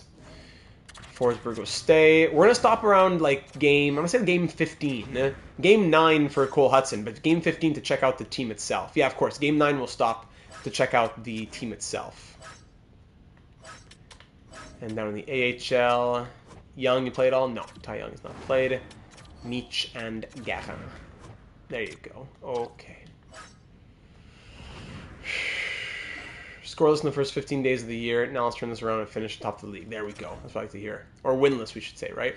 4-1 win and 6... Okay! That's what we want to see. After all those losses, we answer back with a 5-1 win, 4-1 win, 5-1 win. Outscoring our opponents 14-3 over the last 3 games. Finally! That is game number 9. All right, we stop after game number 9 now. Let's take a pause here. Just look at Cole Hudson. Avery McIntyre, 10 points. Love to see it. Just look at Cole Hudson, though. Just looking at Cole Hudson. Let's see what we have from the young defenseman. 1 assist in 9 games. Okay, his ice time went down. 1 assist in 9 games. Not horrible. Now, here's what we're going to do. I'm going to put in Guliev, and I'm going to send down Cole Hudson. If we need to call him back up and say we're using his first rookie year, then we will. But for right now, I'm going to say he did well. I really want to see Guliev in, but I also don't want him to just sit and make for, like, who knows how long, and before we make a decision. Let's allow him to play down the AHL, and we'll see what happens from there. So if we go back to the AHL line, so Guliev will play here, playing second unit power play and all that. Down in the AHL, we're going to have Mugli playing on the right, Hudson playing here, Honka's going to go there, Fairbrother's going to come out, Anderson will go here, and Langlois there, and Fairbrother comes out for Cole Hudson. It's a 0 for the chemistry at least. We could go +2 with Honka, but I need Mugli to get the ice time. We need him to get that ice time. So Hudson will play there. Let's make sure he's getting power play. Hunt will come out, and Hudson will go there. Big Cole Hudson. Make sure he is the distributor. He might not grow, but I don't think there's anyone else who's really, like, it's him versus a 26-year-old who definitely won't grow, right? I think it makes sense to play the younger guy, even if we know that he probably won't grow. We don't need to stress too hard about AHL depth. Penalty kill. Cole Hudson's going to be there as well. Extra lines, 4-on-4-1. Where's Hudson? Why is he? He has no 4-on-4 lines? He's right there. Why aren't you swapping with him? Okay, he goes to 4-on-4 line 1. 3-on-3 line 1 also. Hold on. Sorry, we just gotta do our best for Cole here. It's his first AHL year. We gotta give him big ice time. Okay, he'll go first unit there. Extra attacker. Honka comes out for Hudson here. That's probably about it. Right? He's even strength defense, he's power play, he's penalty kill. Yeah, okay. Cole Hudson's going to get the AHL minutes now while we wait to see what becomes of Guliev's fate. So let's sim one more game with Forsberg. 4-3 win, good. Now we're going to go over to Korpisalo. He's back from injury. Forsberg's been good, though, so I'm not inclined to stick with Korpisalo. He has to prove it to me. Forsberg, 926 save percentage. Korpisalo, 910, but couldn't get the win. So let's see what Korpisalo does now. We'll put him back in, and we'll see if he can kind of not steal the crease, but just kind of keep the crease. 1-6-1 are the Kings right now, so hopefully it's a favorable matchup for Korpisalo here. At home, it's a 3-2 win. Good. There we go. We're 5-4. After being 1-4-2, we're now 5-4-2. We got shut out 3-0. Unfortunate. Jake Bean offered to us there. 5-2 loss. Let's keep going. Against the Blackhawks on the road. No thank you. It's a 3-2 win. We're 6-6-2. Good year for rookies, says the amateur scout. All right. Now in the AHL, we are 10-5-1. Okay. All right. So we're 6-2. We'll give that game to Korpisalo, then we'll go Forsberg against the Ducks. All right, 3-1 win. Good, Corpy. All right. Avery, how we doing? Actually, I wanted to stop after 15 games. Yes, I wanted to stop after 15 games. So let's go ahead and check out the team itself. We're 7-6-2. We are second in our division, and in the entire NHL, we currently sit at... Yeah, the offense has not been great. We currently sit at 14th. Goals for per game at 2.67 is amongst the lower teams, the bottom 8 in the league. We're eighth least amount of goals scored per game. 2.47 goals against. That's tied for, like, what, 6th least? Or 7th least? So that's also good. We're not scoring, but we're not allowing a lot either. Power play at 23.3%. 4th best in the league. And penalty kill at 88.6. 8th best in the league. Okay, the special teams and everything, it's okay. We got to see what's going on in the scoring, though. Avery McIntyre, 13 goals, 17 points, bada bing, bada boom. Lindholm, 11, -6. Moore, 10, -4. Panarin, 10, and a +3. Lysell. Dono coming in here from Joe. Love this series data. Love all the work that you put into everything you do. Here's to a YouTuber who continuously connects and involves their community. Wow, Joe. Ça me fait chaud au cœur. That really warms my heart. With the $6.99. Joe, thank you for the very kind words. It could have been a penny. Thank you for the kind words. That's what I really try and build. That's what I really want to do here in the community. And I'm glad that you are feeling the love and taking something from it. Thank you very much, Joe. So let's try and get a win for Joe after this one. Lysell's looking good, really good actually. Lysell with 14 minutes per night. Gerard 10. Perfetti with 9. Okay, he's the playmaker. Mackey 7, Romanov 4, Kako, it's the year of Capo! It's the year of Capo. Come on. 4 points, -6. Come on. Pajot, 3 points. Pesci, 2. Owen Beck. Nah, I'm swapping back Pajot and Beck. I'm swapping back Pajot and Beck. Lindell, Ramirez, -4. Guliev has an assist. No. Come on now. Corpy and Forsberg are doing well enough. It's the scoring. Let's try and see if we can get a spark offensively here. Let's mix things up in the top 6. Actually, throughout the entire lineup. Let's try and mix things up a little bit here. Pajot and Beck are swapping back. That's for sure. Kako, you're killing me, buddy. I'd almost... What if we bring up Lysell and then move Lindholm? What if we go Moore, Perfetti, Lysell? That's +4, +4, +2. That's not a bad idea. If we go Kako, Pajot, Samoskevich, Lysell, Perfetti, Moore, Panarin, Lindholm, McIntyre. What if we tried that? What if we tried that? I don't think it's a bad thing to try experimenting like that. Ramirez, Romanov, -4 and a +2. Call Panarin hat-trick next game? Well, Lindholm has the better face-offs at 86. And McIntyre's he's already been playing the wing. He has 13 goals in 15 games. I would say probably keep him there. He's been doing well in that spot.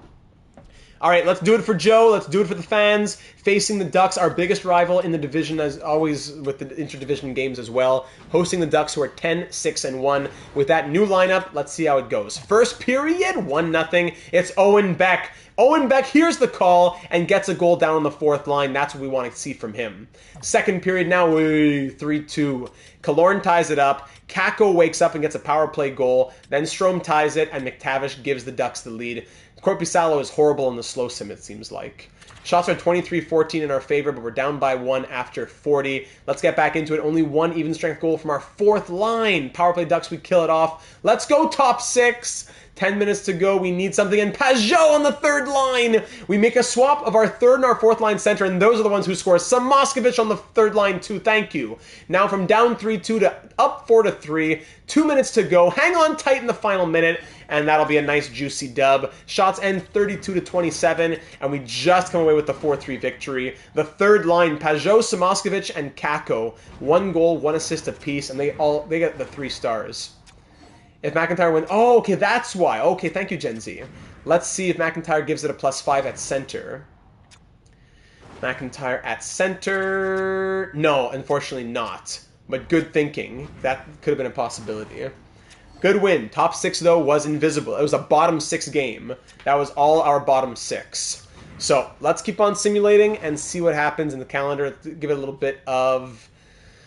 I don't know. Who do we want to see? Where are the Islanders? I haven't seen them yet, eh? Canadians, Senators, maybe? Flyers. Flyers are 11-4. Let's go 2 weeks and see the Flyers. Let's go see them. Okay. 8-6-2. All these trades. No, thank you. No, thank you. In Montreal, we win 2-1 in the shootout, then we lose 2-1 in Los Angeles in regulation. No, thank you. We got shut out 6-0 against the Senators. Whoa. Then a 5-3 loss, 5-4 win. Too many goals against, and the invisible offense still. Let's make sure. I'm going to swap out Corpy here. Oh, come on, boys.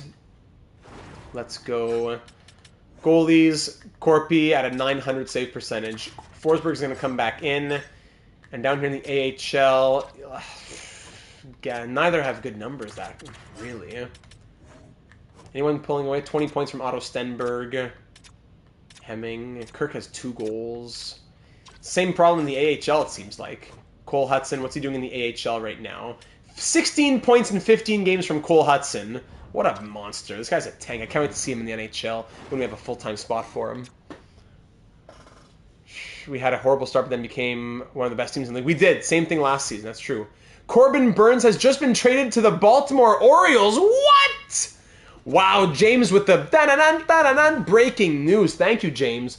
Whoa. Didn't he just sign like a 1-year extension or something? Whoa. We'll have a peek at the plus minus in a moment as well. I want to get just a a couple games with Forsberg in. That's a blockbuster if I ever saw one, as new ownership in Baltimore is making a big move. Milo, welcome back. We are 10, 9, and 2 through 21 games. Could be better. Facing the 12, 6, and 1 Flyers. Let's see what we can do here at home. Coming off of a 5-4 victory. We need to see goals from the top 6. First period, 2-1 McIntyre and Kako, but both on the power play. Michkov scoring for the Flyers. Second period, 3-2. What is with this trend? Up in the first, then down by the end of the second. Shots 25-17, and while leading the shots, also a trend. We're down by 1 after 40. Top 6, we have 0 even strength goals tonight. 2 power play goals, and that's it. Power play Flyers at the halfway point of the third period. We kill it off. 7 minutes to go. Really sad here. Come on, gentlemen. No scoring, no passion, no effort in the third period. And Knizhov adds the empty netter with 1 second left. What a joke. Come on! No even strength goals. 0. 0 even strength goals in that game. Okay. Back to the drawing board. Back to the drawing board. How are the plus minuses? 0. -9. Oh my goodness. +2. -6. -1. -9. -9. Woohoo! Mackie -6. Wow. Horrible plus minuses. -5. -6. Only 10 points from Girard. Let's check out how much an extension would cost now. -6. -8. -4. -3. And a 0 for Guliev. Okay, we're making changes now. Let's see. Lindell has seen top pair before. He's going top pair with Girard. Lindell's going to go top pair. Pesci's going to go second. Whoa, with Ramirez get the +4. And Romanov third pair with Guliev. All right, +3, +4 on the defense now. All right, let's see if that helps anything. And for the forwards. Oh my goodness. I don't know what to say. Are we close? Let me exit and go look at things from the player stats screen here. Whoa, whoa, whoa. Are we thinking trade territory? Are we in trade territory? Boy, if it wasn't for McIntyre, who would be scoring these goals?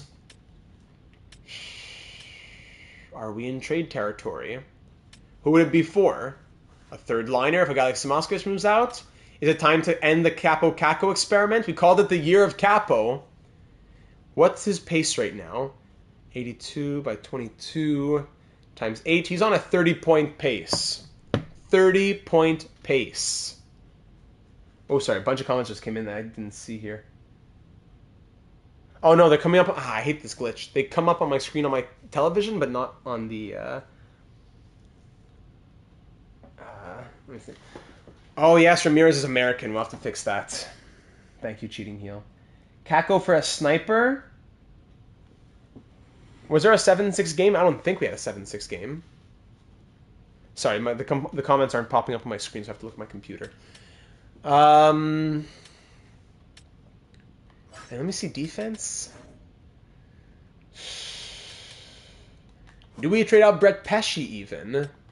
I don't know. He has a great second pair fit. Pesci's been good with us. I don't know. Am I just overreacting right now? Romanov move out. I don't know. He's signed on a good contract as well. Ramirez with the AHL. Oh, yeah. Oh, that's possible. 7-6 game. You might have seen that, Gen Z. Moore's on pace for 41 points. He scored 71 last year. Hey, I'm getting a flood of comments on my TV from old comments. I don't know why the PlayStation does this to me. Check block for snipers. We could do that. Okay. Maybe take a look at Paul to do a 7th D. I think what I want to do first is check the forwards, and then we can think about the depth after that. Because right now we need top 6 scoring. Kako, if he still asks for 5 or 6 million, trade bait. That's true. Let's check what the players are asking for here. That's such low performances. Sam Girard right now is asking 5 by 10.25. That's, I think, yeah, okay. Even 6 years at 10 million. Yeah. I think we got to sign Girard. Or do we sign him for 8 years on a max deal, and then that's fodder for a trade? 10.025. Good thing we waited.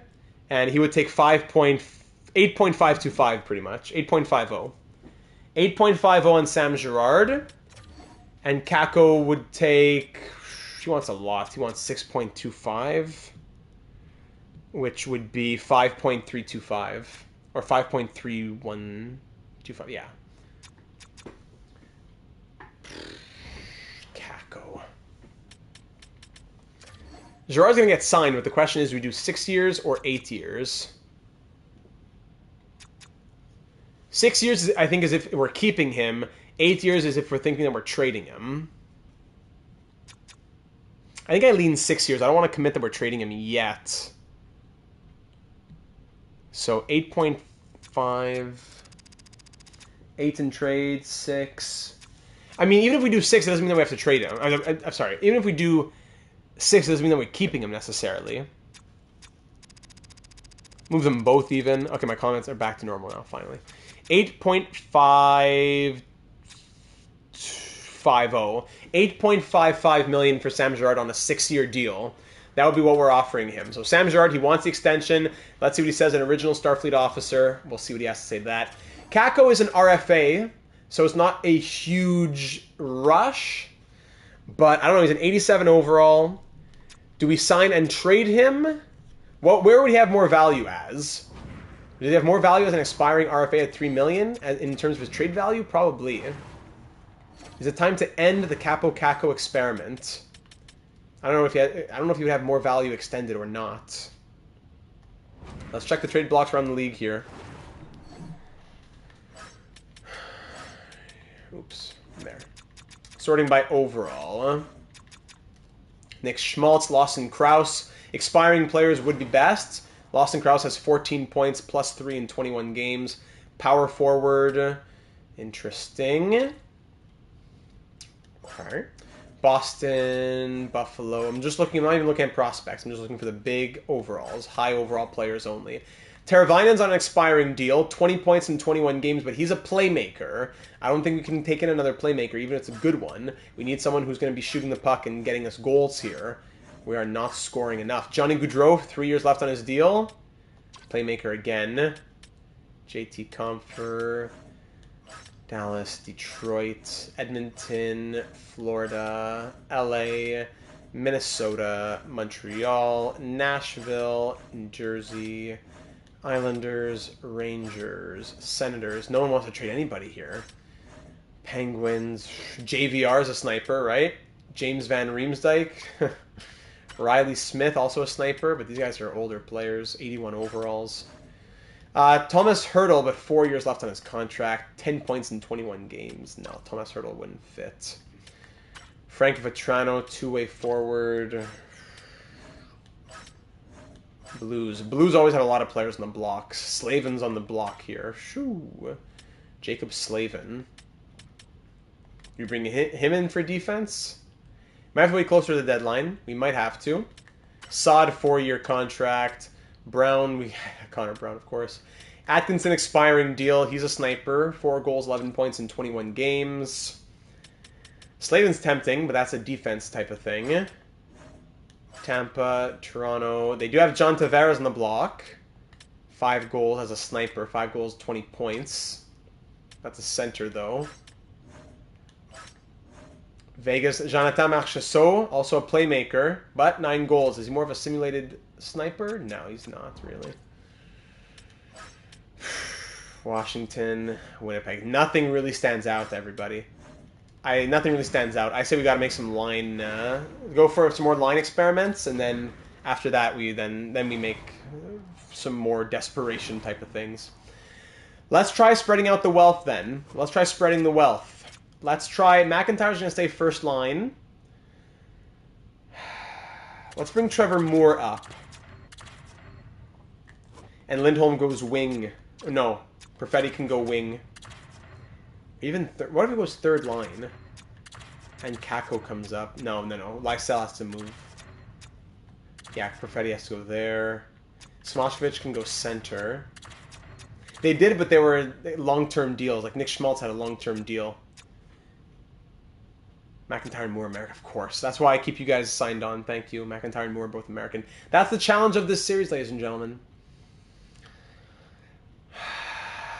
Okay, Panarin's a lock. McIntyre's a lock. Moore can't play here, so it's Lindholm, Perfetti. What if we do Kako? Let's go crazy and put Kako on the top line. It's his last chance to perform before he gets traded.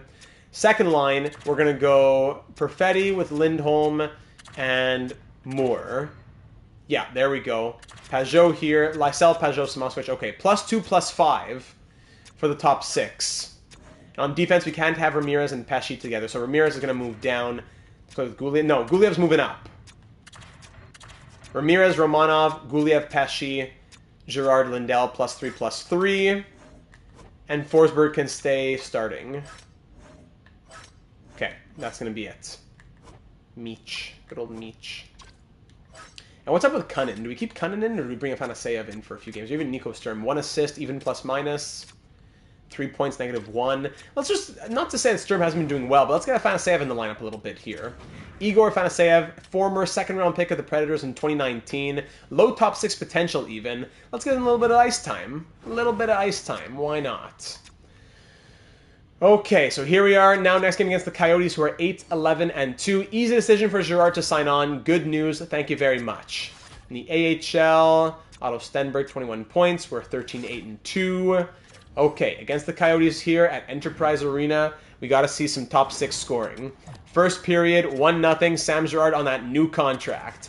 Second period, 1-1, J.J. Moser scoring. There's Cole Perfetti answering right away, first shot of the third period. Thank you. There's a top 6 even strength goal. Very rare to see one.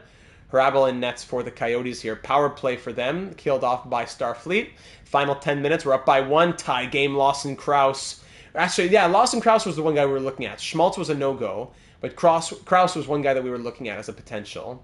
Shots are 44-33. My goodness. Headed to overtime. 2-2 game. Both goalies putting on a show here. Final minute of overtime. We're off to the shootout. And in the shootout, we take it. Guliev getting the winning goal. Thank you very much. Okay. Big shootout victory. Just barely. But it's a win. It's a win. We're back above 500. Thank goodness. I still want to see the Islanders. But actually, the Blackhawks are 15-5-1. Let's go see the Blackhawks. Injury fixed down in the AHL. Has it already been an hour and a half? Oh my goodness, we gotta fly through this calendar now. It's the problem that it's been so many issues with the lineup. Maybe we even stop at a certain point if it's taking too long, because my cap is. I want to do the season, but my cap is kind of like a 2-hour episode for the season. Do shootout winning goals count in the stat sheet? No, they don't. Gerard mild concussion, great. Let's go. Guliev top pair. Let's go crazy. Guliev top pair. Come on, let's go like this, because Pesci can't play with him. Unless Pesci and Romanov go together. Ramirez goes here, and then Jennings going to come in. There you go. It's not for long, so it's just whatever. And there's the glitch. Hold on. What game was what? Well, what do you mean it doesn't make sense? Shootout, it's never been counted. NHL never counted that stat. Shootout as regular season stats. 3-2 loss, 7-5 loss, 4-2 win. Let's get Corpy back in for this one against the Blackhawks. Actually, no, I'm gonna put. It's a couple of weeks. It's more than I thought for Girard. I'm gonna make sure. I'm gonna take out Jennings from the power play at least. Gives him nice time to. I don't know who. I see. Jennings is going to come out for... Let's go crazy. Ramirez. Give him a little ice time with the +5. Jalen Ramirez. -10, buddy. You're killing me. You are killing me. Forsberg, 9-15. Let's get Corpy back in here now.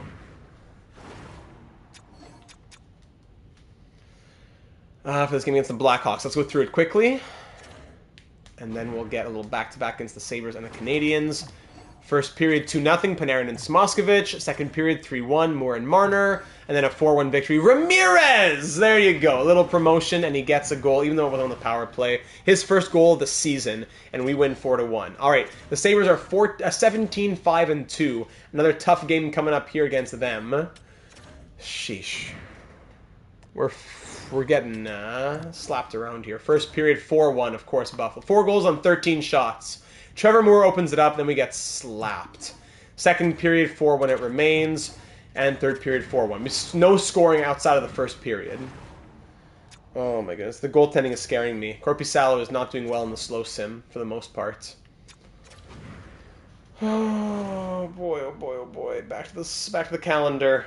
The Islanders are coming up. Let's just sim and see what happens. 7-4 loss. We can't keep living like this. If this is a big loss, we're stopping. 7-3 win. The answer. Girard back in the lineup. Good. Girard back in the lineup. Jennings, what did you do here, Jennings? 5 games, 1 assist. There you go. So let's get it back to what it was. Romanov was here. Guliev was here, correct? Yes. And Girard comes back in. And we'll get him on the power play. Ramirez, 1 goal. There he was. And here. So Kakko had 5 goals and 3 assists. And then we put him on the first line. Now he has 6 goals, 6 assists. So he scored a goal and he's at negative 13 now. 34 penalty minutes? No. Ladies and gentlemen, the Kaapo Kakko experiment has concluded. It is over. He is leaving. I've just decided it. It's over. It is over. That being said, do we look for a first liner or a second liner? That depends on the nationalities here. Perfetti, negative 13, negative 10. Oh my goodness. Negative 13, negative 1, negative 4. New coach perhaps on maybe. Maybe. What's up with the coach here? Our coach, this guy won the Jack Adams. This guy should be good. McCutcheon. We do have Cochrane. He has the 70% team fit, A+ offense, A defense. Cochrane looks great as well, though. Zane Cochrane, ancestor of Zephram Cochrane. We don't know his team fit, though. That's the problem. I don't know if I want to fire the coach just for that. Maybe we demote him. Maybe. But I'm going to say let's make the Kakko trade first. The coach can always come later. The Kakko trade is happening now. My patience has dwindled. It is gone. So, Kaapo Kakko. The offers coming back our way would be probably pretty ugly, but let's go in the trade finder first. Kakko. What are teams offering us for Kakko? Uyghur and McNabb. D'Angelo Larson in a third. 2 seconds, basically. Tavares, Dumba, and Manson. 2 seconds, and McCabe. So, John Tavares is tempting, but he signed on for 2 years. I prefer an expiring contract. That's the thing. I would prefer an expiring contract. Let's see here. Starting with the Ducks. We need a second line sniper. Unless we go to player search and look for that, and then instead of looking just on the block, because it might be a trade that's not on the block. So if we go to player search, we want a top 6 sniper. So let's say we want a forward. I won't say what role because it could be first or second line. We want a sniper. Or it could be a player who's... Yeah, okay, we'll say sniper. And we want... Salary max doesn't matter. Not much we got to do here, just the overall. Let's say overall minimum 86 overall. And no big stars where like Kucherovs or whatever. 86 to 93. McIntyre needs help, maybe, but then if it's first line, it'll be a playmaker. Let's take Mishka. So let's go say 22 years of age, or probably even older than 22. Let's just go to 22 though. That brings it down to 20 results now. What's up with Toffoli, by the way? I'm wondering what's up with him in Winnipeg. Is he having a good season over there? Yeah. See, it makes perfect sense why they would have traded us Cole Perfetti. 40 points from Tyler Toffoli. What a monster! I miss you, Toffoli. Okay, so sorting by overall now. Kaprizov, Zibanejad, Caulfield, Sveshnikov, lots of big names. But we want to look at the contract as well. Expiring contracts would be preferable. So Eli Tolvanen, former Starfleet officer. Jeff Skinner. Interesting. Jeff Skinner, huh? Jeff Skinner, 35 points in 27 games. Jeff Skinner, the Sabres are a good team, aren't they? Jeff Skinner does stand out to me, I have to admit. No one else really at 1 year. Toffoli, Mirshinchenko, no. We could go DeBrincat on a 1 year thing, like a purely rental thing for Alex DeBrincat. A pure rental, but American, so it would be tough. Would be a bit tough to fit. Fiala looks tempting, good contract, and overall with good nationality. That's true as well. The comments aren't showing up on the screen again. Apologies for that. Skinner's Canadian, so he wouldn't be able to play with Perfetti. But then there's also Kevin Fiala. 2 more years, but a Swede. Swiss, excuse me. That's even better. He's a Swiss national. Sniper, but he doesn't sim as a sniper, really. Does he? I don't know. Not more than a 30-goal guy. Currently injured as well. Man. Sveshnikov. What's up with Sveshnikov over here? 8 goals, 17 assists. He's not simming as a sniper. 27 goals last year. No. I need players who are going to be shooting the puck. What's up with... Let's look at Detroit. And Buffalo. What's up with their team situations right now? Buffalo's very good, aren't they? Yeah, Buffalo's very good. And Detroit would be open to it, probably. So I could see DeBrincat trade with the Red Wings.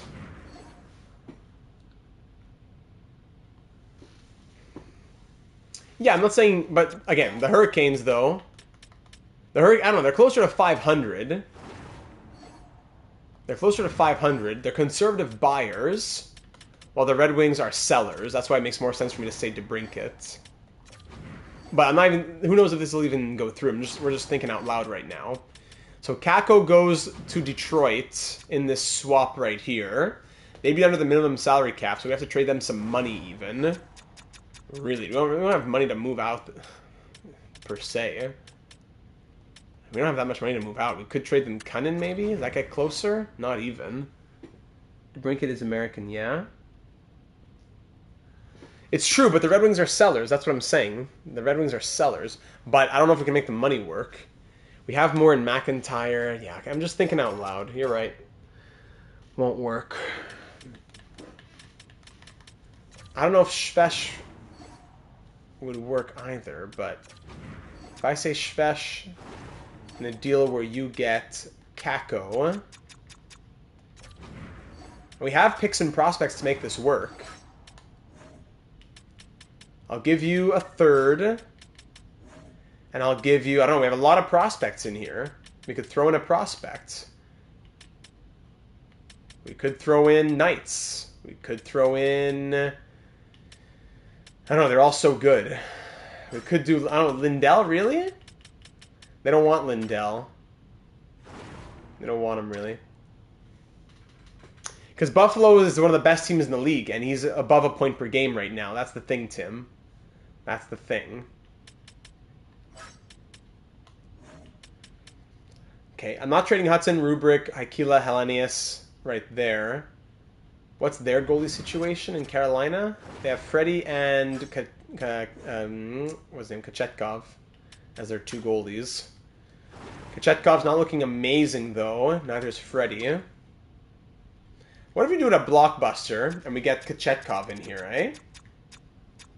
It'd be crazy to say let's get Kachetkov and we trade you back. But our goaltending hasn't been the big issue. It's been the scoring. If I trade you Korpisalo, Kakko, I want Sveshnikov and Kachetkov. I'm just throwing things out there. It's not that far away. The value's not that far off here. But I don't know about this.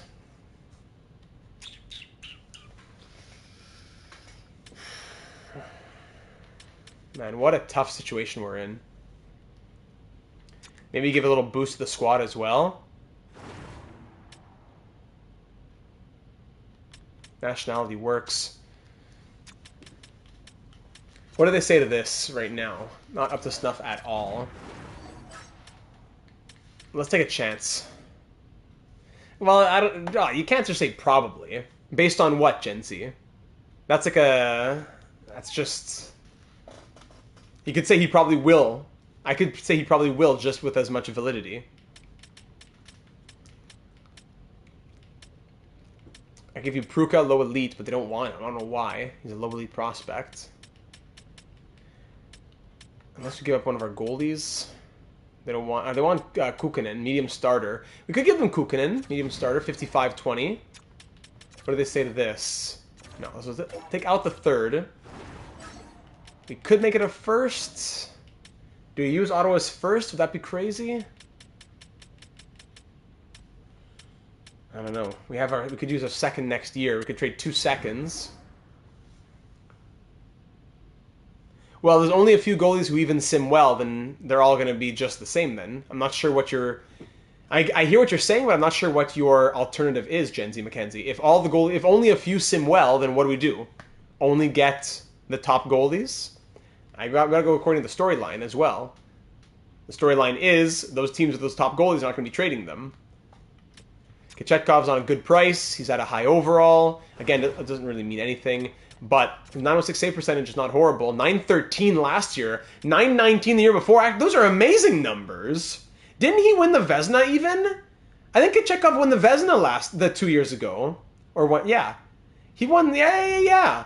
Don't be scared of Kachetkov, ladies and gentlemen. Okay, with a second, what does Carolina say to this? Still doesn't match that well. I could retain on Kakko, but that probably wouldn't do too much. What do you say to Kakko here? Kakko at 50% retained. Still don't like it. Okay, forget the retention then. We have to add a prospect that we wouldn't want to move, but that's what you're doing when you're a contender, I guess. But actually, the second probably has more value than the prospect. It would be close. Knights. Do we put Knights, Christian Knights in here? Okay, let's throw Christian Knights in and see what they say. If I put Christian Knights in a deal, still rejected. So I'd say, okay, let's forget Christian Knights for a second. Let's keep Kukkonen in there. We're making a blockbuster in the making here. If I give you Ottawa's first, and then I'll add my second next year. A first, a second, a goalie prospect, a new goalie for you as well, and Capo Kakko, who's a all-time low in his value, for Sveshnikov and Kachetkov. How is this looking now? Value doesn't meet the block particularly well. I don't know if we can offer much more than this.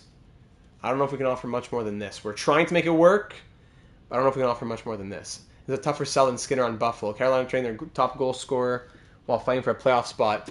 I don't know if he's their top scorer, though. I hear you, Tim, though. It is a tough sell. I think anytime you're trading for a top player, it's a tough sell. Their top scorer right now is probably... Yeah, Aho's their top scorer. Even Nachas is second, it looks like. Even Jarvis is up there, too. Or you just say we have to wait till the deadline. I don't know. I think at this point in the episode... We're getting late in the episode. Yeah, I hear you. I think, ladies and gentlemen, I'm going to end up saying this is going to be a two-parter. I think we're going to have to make this a two-parter. And I think we're going to stop at the halfway point. Let's keep on simming. Let's change up the lines here. Let's go to the halfway point. I think we'll call it there because we're going to have to wait for some suggestions because there's and like think about all the different ways we can do it here. So let's try going back to the lines we had last year, maybe. Lindholm and Moore on the top line. Let's go McIntyre, Perfetti, and Kakko's out. Let's go Lysell. +2/+2. Okay, that works. Let's do this. Panarin, Lindholm, Moore. Lysell, Perfetti, McIntyre. Samoskevich, Pajot, Kakko. Fanaseyev, Beck, Cunnin. Then Gerard Lindell, Guliev, Pesci, Ramirez, Romanov. Goaltending. Let's keep going back to Forsberg. We'll do that to the halfway point, and then we're going to pause. We're going to pause there. Speaking of a pause, let me get a sip of water here. Excuse me.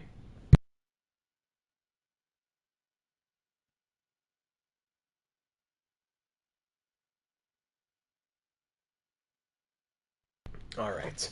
Here against the Calgary Flames, we're 14-14-2. We're 500 through 30 games with 11 games to go until we'll call it the halfway point for this episode.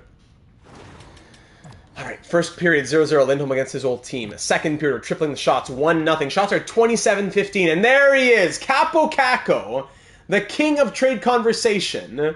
gets the lone goal. Then Panarin makes it 2-0 with the first line changes. All right, we're up 2-0 on 30 shots, doubling the shots. Power play Starfleet, killed off by the Flames.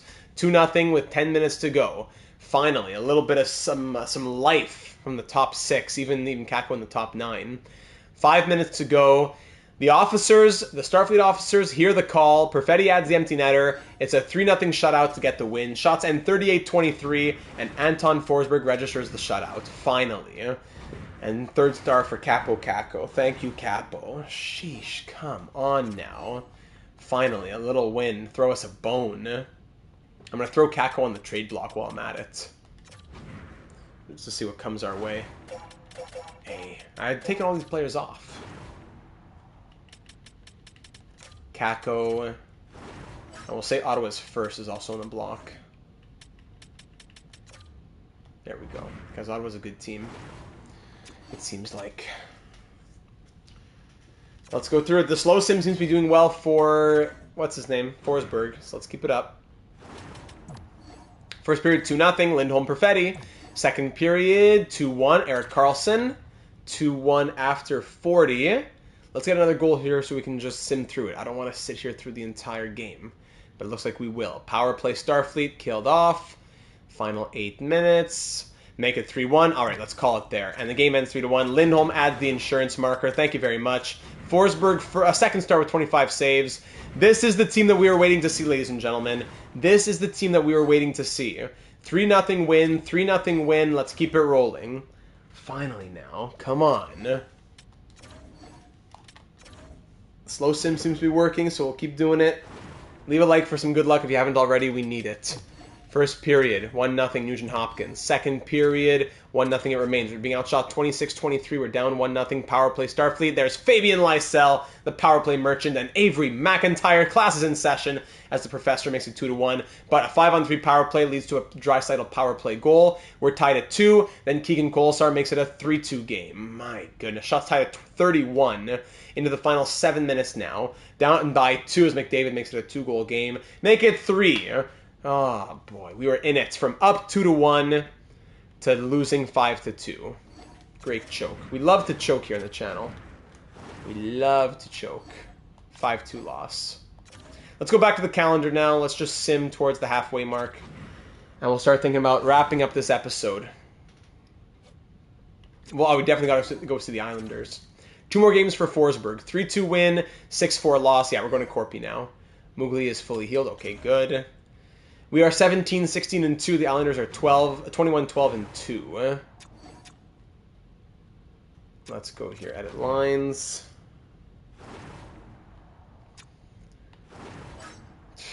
Goalies. Forsberg, 9-10 save percentage. Corpy's coming in.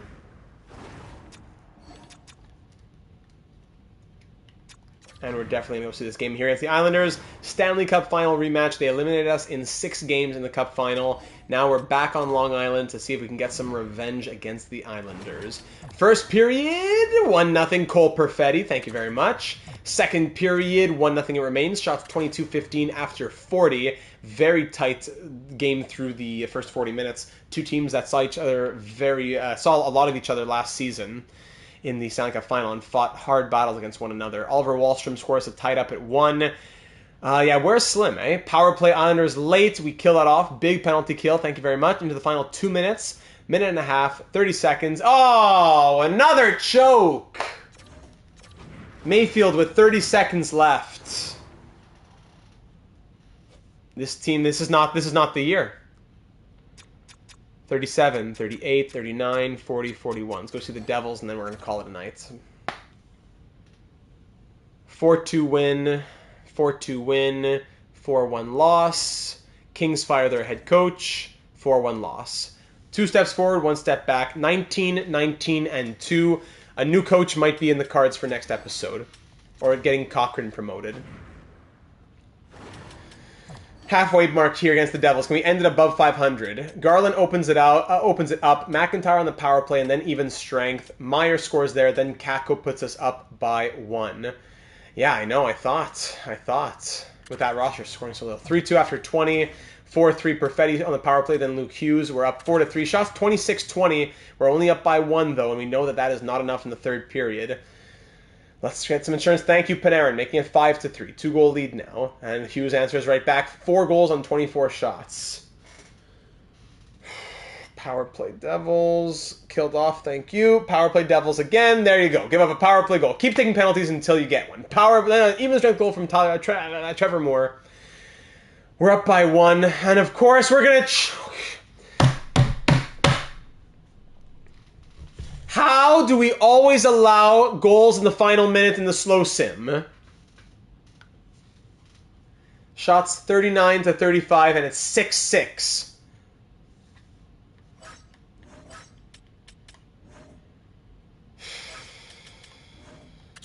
Overtime.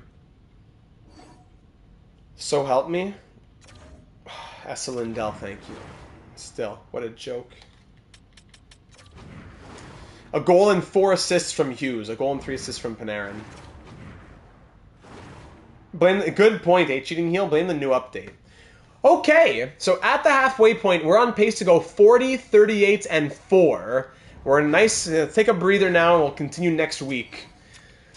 McIntyre on pace for 60 goals. 30 goals and 39 points. So, let's see where things stand here, and we can start thinking about our suggestions for next episode. We're 3rd in the Hollywood division. The Kings are horrible, 9-28-4, but we are in a wildcard spot at the moment.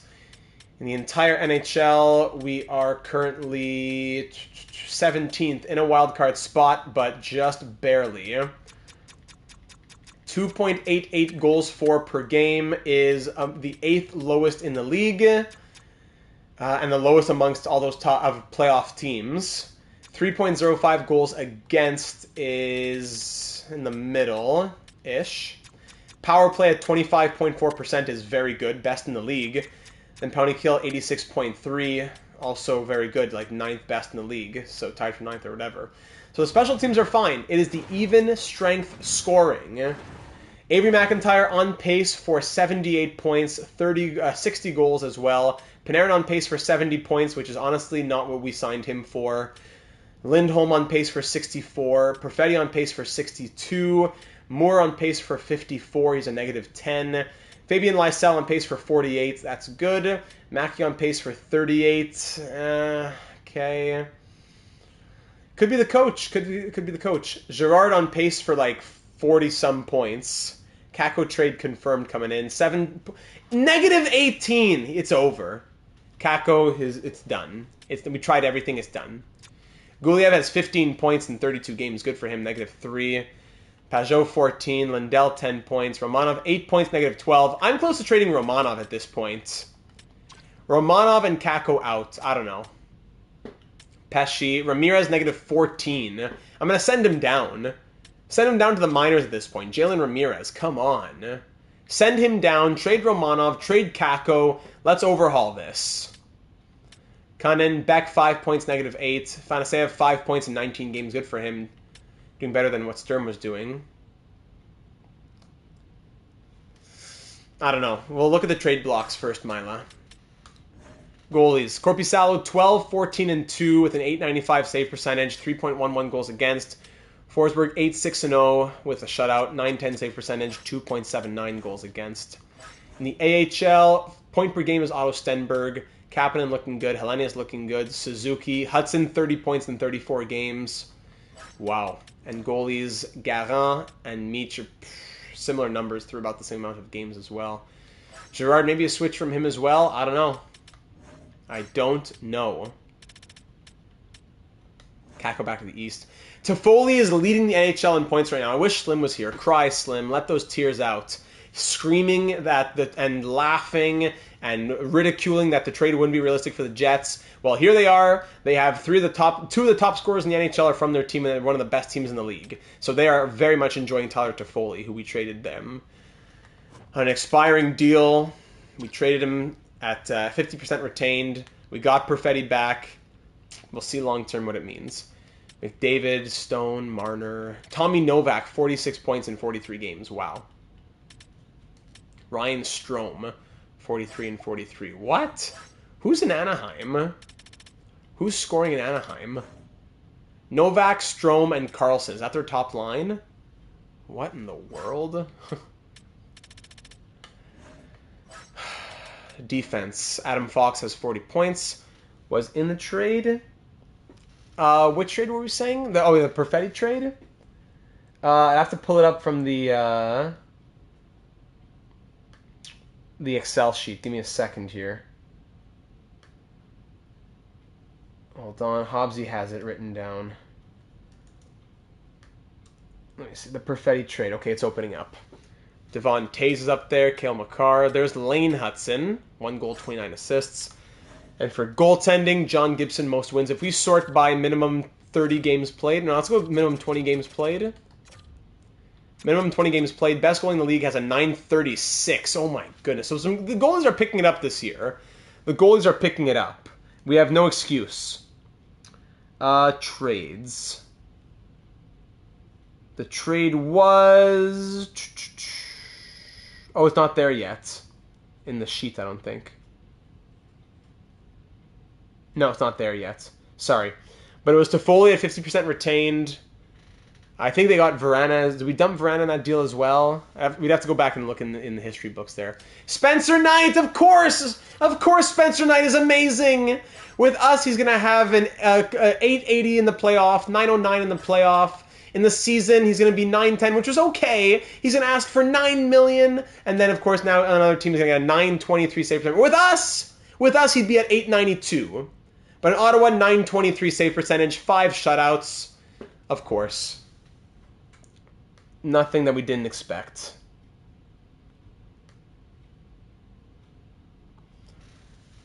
Oh boy, Dustin Wolf, Vladar, who's this guy? Arvid Holm, 80 overall, Arvid Holm. How does this guy get an 80 overall with a 920 save percentage, and our goalies can't do anything?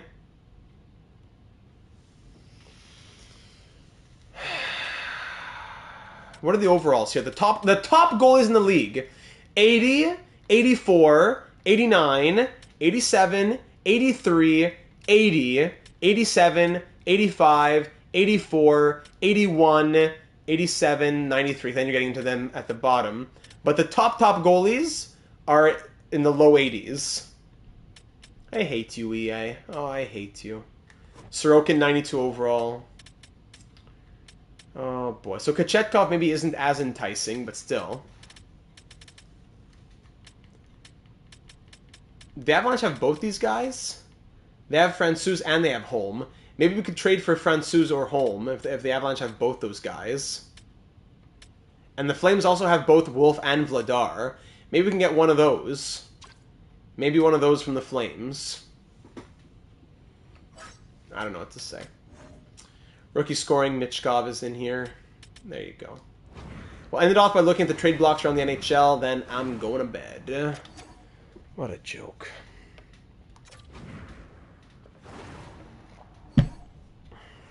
No, I hear what you're saying, but I will be mad. I still will be mad.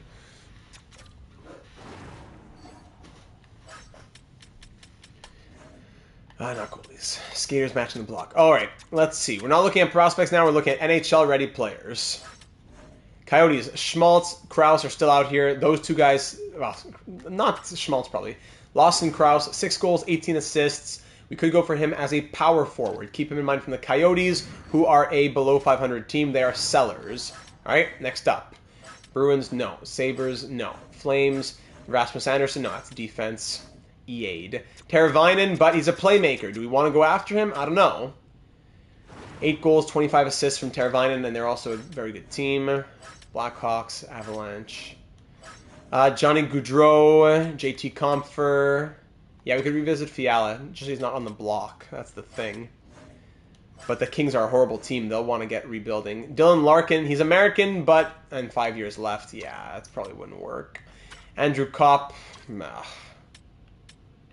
Ugly options. Ugly, ugly, ugly. Nugent Hopkins on the block here in Edmonton. Oh, how come this is... They're 24-12. Why do they have Nugent Hyman on the block? I don't think... Nah, forget it. That's crazy. I hate when the AI does that. The Kings. Oh, okay, the Kings are selling now. The Kings are selling. Kopitar, 1 year left. Yeah, no extensions here. Kopitar, 1 year left, 89 overall. We know how well he did in our Vancouver series. So Ante Kopitar, you got Philip Danault, Kalle Yarncrow, and on top of that, there's even players who aren't on the block that we could try to think about, like Kevin Fiala. Fiala's out here, 2 more years at 875 after this one. So the Kings definitely want to sell as the worst team in the NHL. Minnesota, Montreal. Pacioretty back in Montreal, and he's on the block. Pacioretty. 14 goals, 11 assists, a sniper. Pacioretty might not actually be a bad option. The Canadiens are a so-so team. They're sellers. Might not be a bad option. Nashville, New Jersey, Islanders, Rangers, Senators, Flyers. Max Domi. 7 points in 38 games. Penguins. Sharks, Hurdle on 4 years, probably not. Monahan, 2 years, probably not. I don't want to trade the first round pick that it would take to get him, just like in the real world. Blues, Slavin still out here for defense. We could think about Slavin, but it would be costly. A big splash with them, but I don't know who else. Who else do they have here in St. Louis? So we were looking at Rob Thomas at one point. If the Blues are a good team, they're sellers, but they're a good team. Doesn't make sense. It doesn't make sense for them. Tampa, no. Tavares here, 30 points in 41 games with the Maple Leafs. He's a sniper, but he has only 6 goals. On pace for 12 goals. And 1 more year left after this one, right? Yeah, exactly. Vegas. Marchessault, 1 year left after this one. 31 points in 42 games from the playmaker. Washington has Backstrom, Winnipeg, a couple of depth guys. So, not the greatest cast of characters on the trade block, I'll tell you that. But it doesn't have to be someone that we looked at even. Leave your I can't even speak. I'm exhausted. I'm running on 3 hours of sleep right now, ladies and gentlemen. From the Lindholm live stream yesterday, then having to record Vancouver, I gotta get to bed. So, leave your suggestions on a few different things here. Okay, it was Toffoli, Vrana, and Mahura for Perfetti, Nyquist, Dillon, and a 4th. Gotcha. So there you go. So leave your suggestions down here on YouTube or over in the Discord server, link in the description. Let me know what you think about the lineup with or without the players that we're trading away. Who's out? What kind of package are we trading? Is it something like Kakko and a goalie? Are we rolling with our goalies? Are we changing our head coach? Are we moving out Sam Girard? But then who's our top left D? Girard could be on the way out, but Guliev and Hudson, I don't know if they're ready to take over those spots just yet. Do we send down Ramirez? That's another question. Wow, a lot of questions. I don't like that. A lot of questions. But I think a guarantee is that Kakko is out. The question will be, who comes in, where do they go, and what type of player are we looking for? Is it a second line left wing? Is it a playmaker? Is it a power forward? Is it a sniper? We need some even strength scoring. That is what we are desperate for. Our special teams have been good. Yeah, next week will be another big Starfleet live stream. It won't be a postseason one. It will be the second half of 2026-27, year number 4. So the second half of year number 4. That will allow me to pause here and do the scouting. I don't ever do that on screen in the live stream. So that will allow me to do the scouting. And it'll be a rare 2-part season for a live stream series. So that's about it, ladies and gentlemen. We have lineup thoughts. We have trade thoughts. We have coach thoughts. We have a lot of goalie thoughts. A lot to think about. We could always, we're not going to fire our coach, but he would be demoted. And if we look in the head coaching pool, we see a couple of A-rated guys are out here as well. Goalie, who's this guy? Ryan Goalie and Terrell Kwong. 80%. I don't think I have ever seen that. Whoa. I don't think I have ever seen an 80% fit. That is crazy. I'd almost sign him just to see how it helps our chemistry. 80% fit. B on penalty kill, but A+ offense, A+ power play. At the very least, let's think about adding him to the staff. Whoa. Anybody else out here? 69, 62, 45. Okay. Well, 80%. That's crazy. So yeah, we have McCutcheon and Cochran already as the A's. Ryan Goalie and the A-. So it's a good coaching staff. Kako Romanov and a pick for Fiala and maybe Dowdy? That's interesting. Leave it in a comment if you would, Milo. I'm going to end the live stream in just a minute here, and you can leave it in a comment right away. So we have it's such a strong coaching staff. I don't get it. I'm about to get the bang. Let's do it. So we'll end it there, ladies and gentlemen. Thank you for being here. Our next live stream will be on Tuesday evening, February 6th, for our third to last Pittsburgh Pirates MLB The Show 23 live stream. Between now and then, we'll have the Vancouver Canucks on Saturday. Yes, on Saturday, day after tomorrow, Saturday at 12 p.m. Eastern. Yes, we will have the next episode of our Vancouver Canucks franchise mode series. And of course, live streams for breaking news and analysis for anything that comes up, like the Lindholm-Kuzmenko trade yesterday. We had a live stream last night. We had, over the course of an hour, we had 2,000 listeners, at as many as 280 concurrently, I think. So that was a crazy live stream yesterday. I'll end it there. Thank you for being here. The season's not lost yet. Absolutely not. We have made the postseason with 43 wins. We can still get that. We need to have a better pace in the second half, and that is still attainable. We'll start it off against Tyler Toffoli and the Jets to begin the second half of year number 4. I hope to see you here next Thursday, February 8th? Yes, February 8th at 7 p.m. Eastern here on the channel. Everyone have yourselves a lovely end to your week. Thank you, everyone. Team King in the PWHL 3v3, 5-3 right now. Gotcha. Thank you, Nata. Have yourselves a lovely rest of the week. Everybody get some rest. I know that's exactly what I'm going to do now, and we'll be talking soon. Look out for the Canucks on Saturday, and have yourselves a lovely end to the week. Good night, everybody.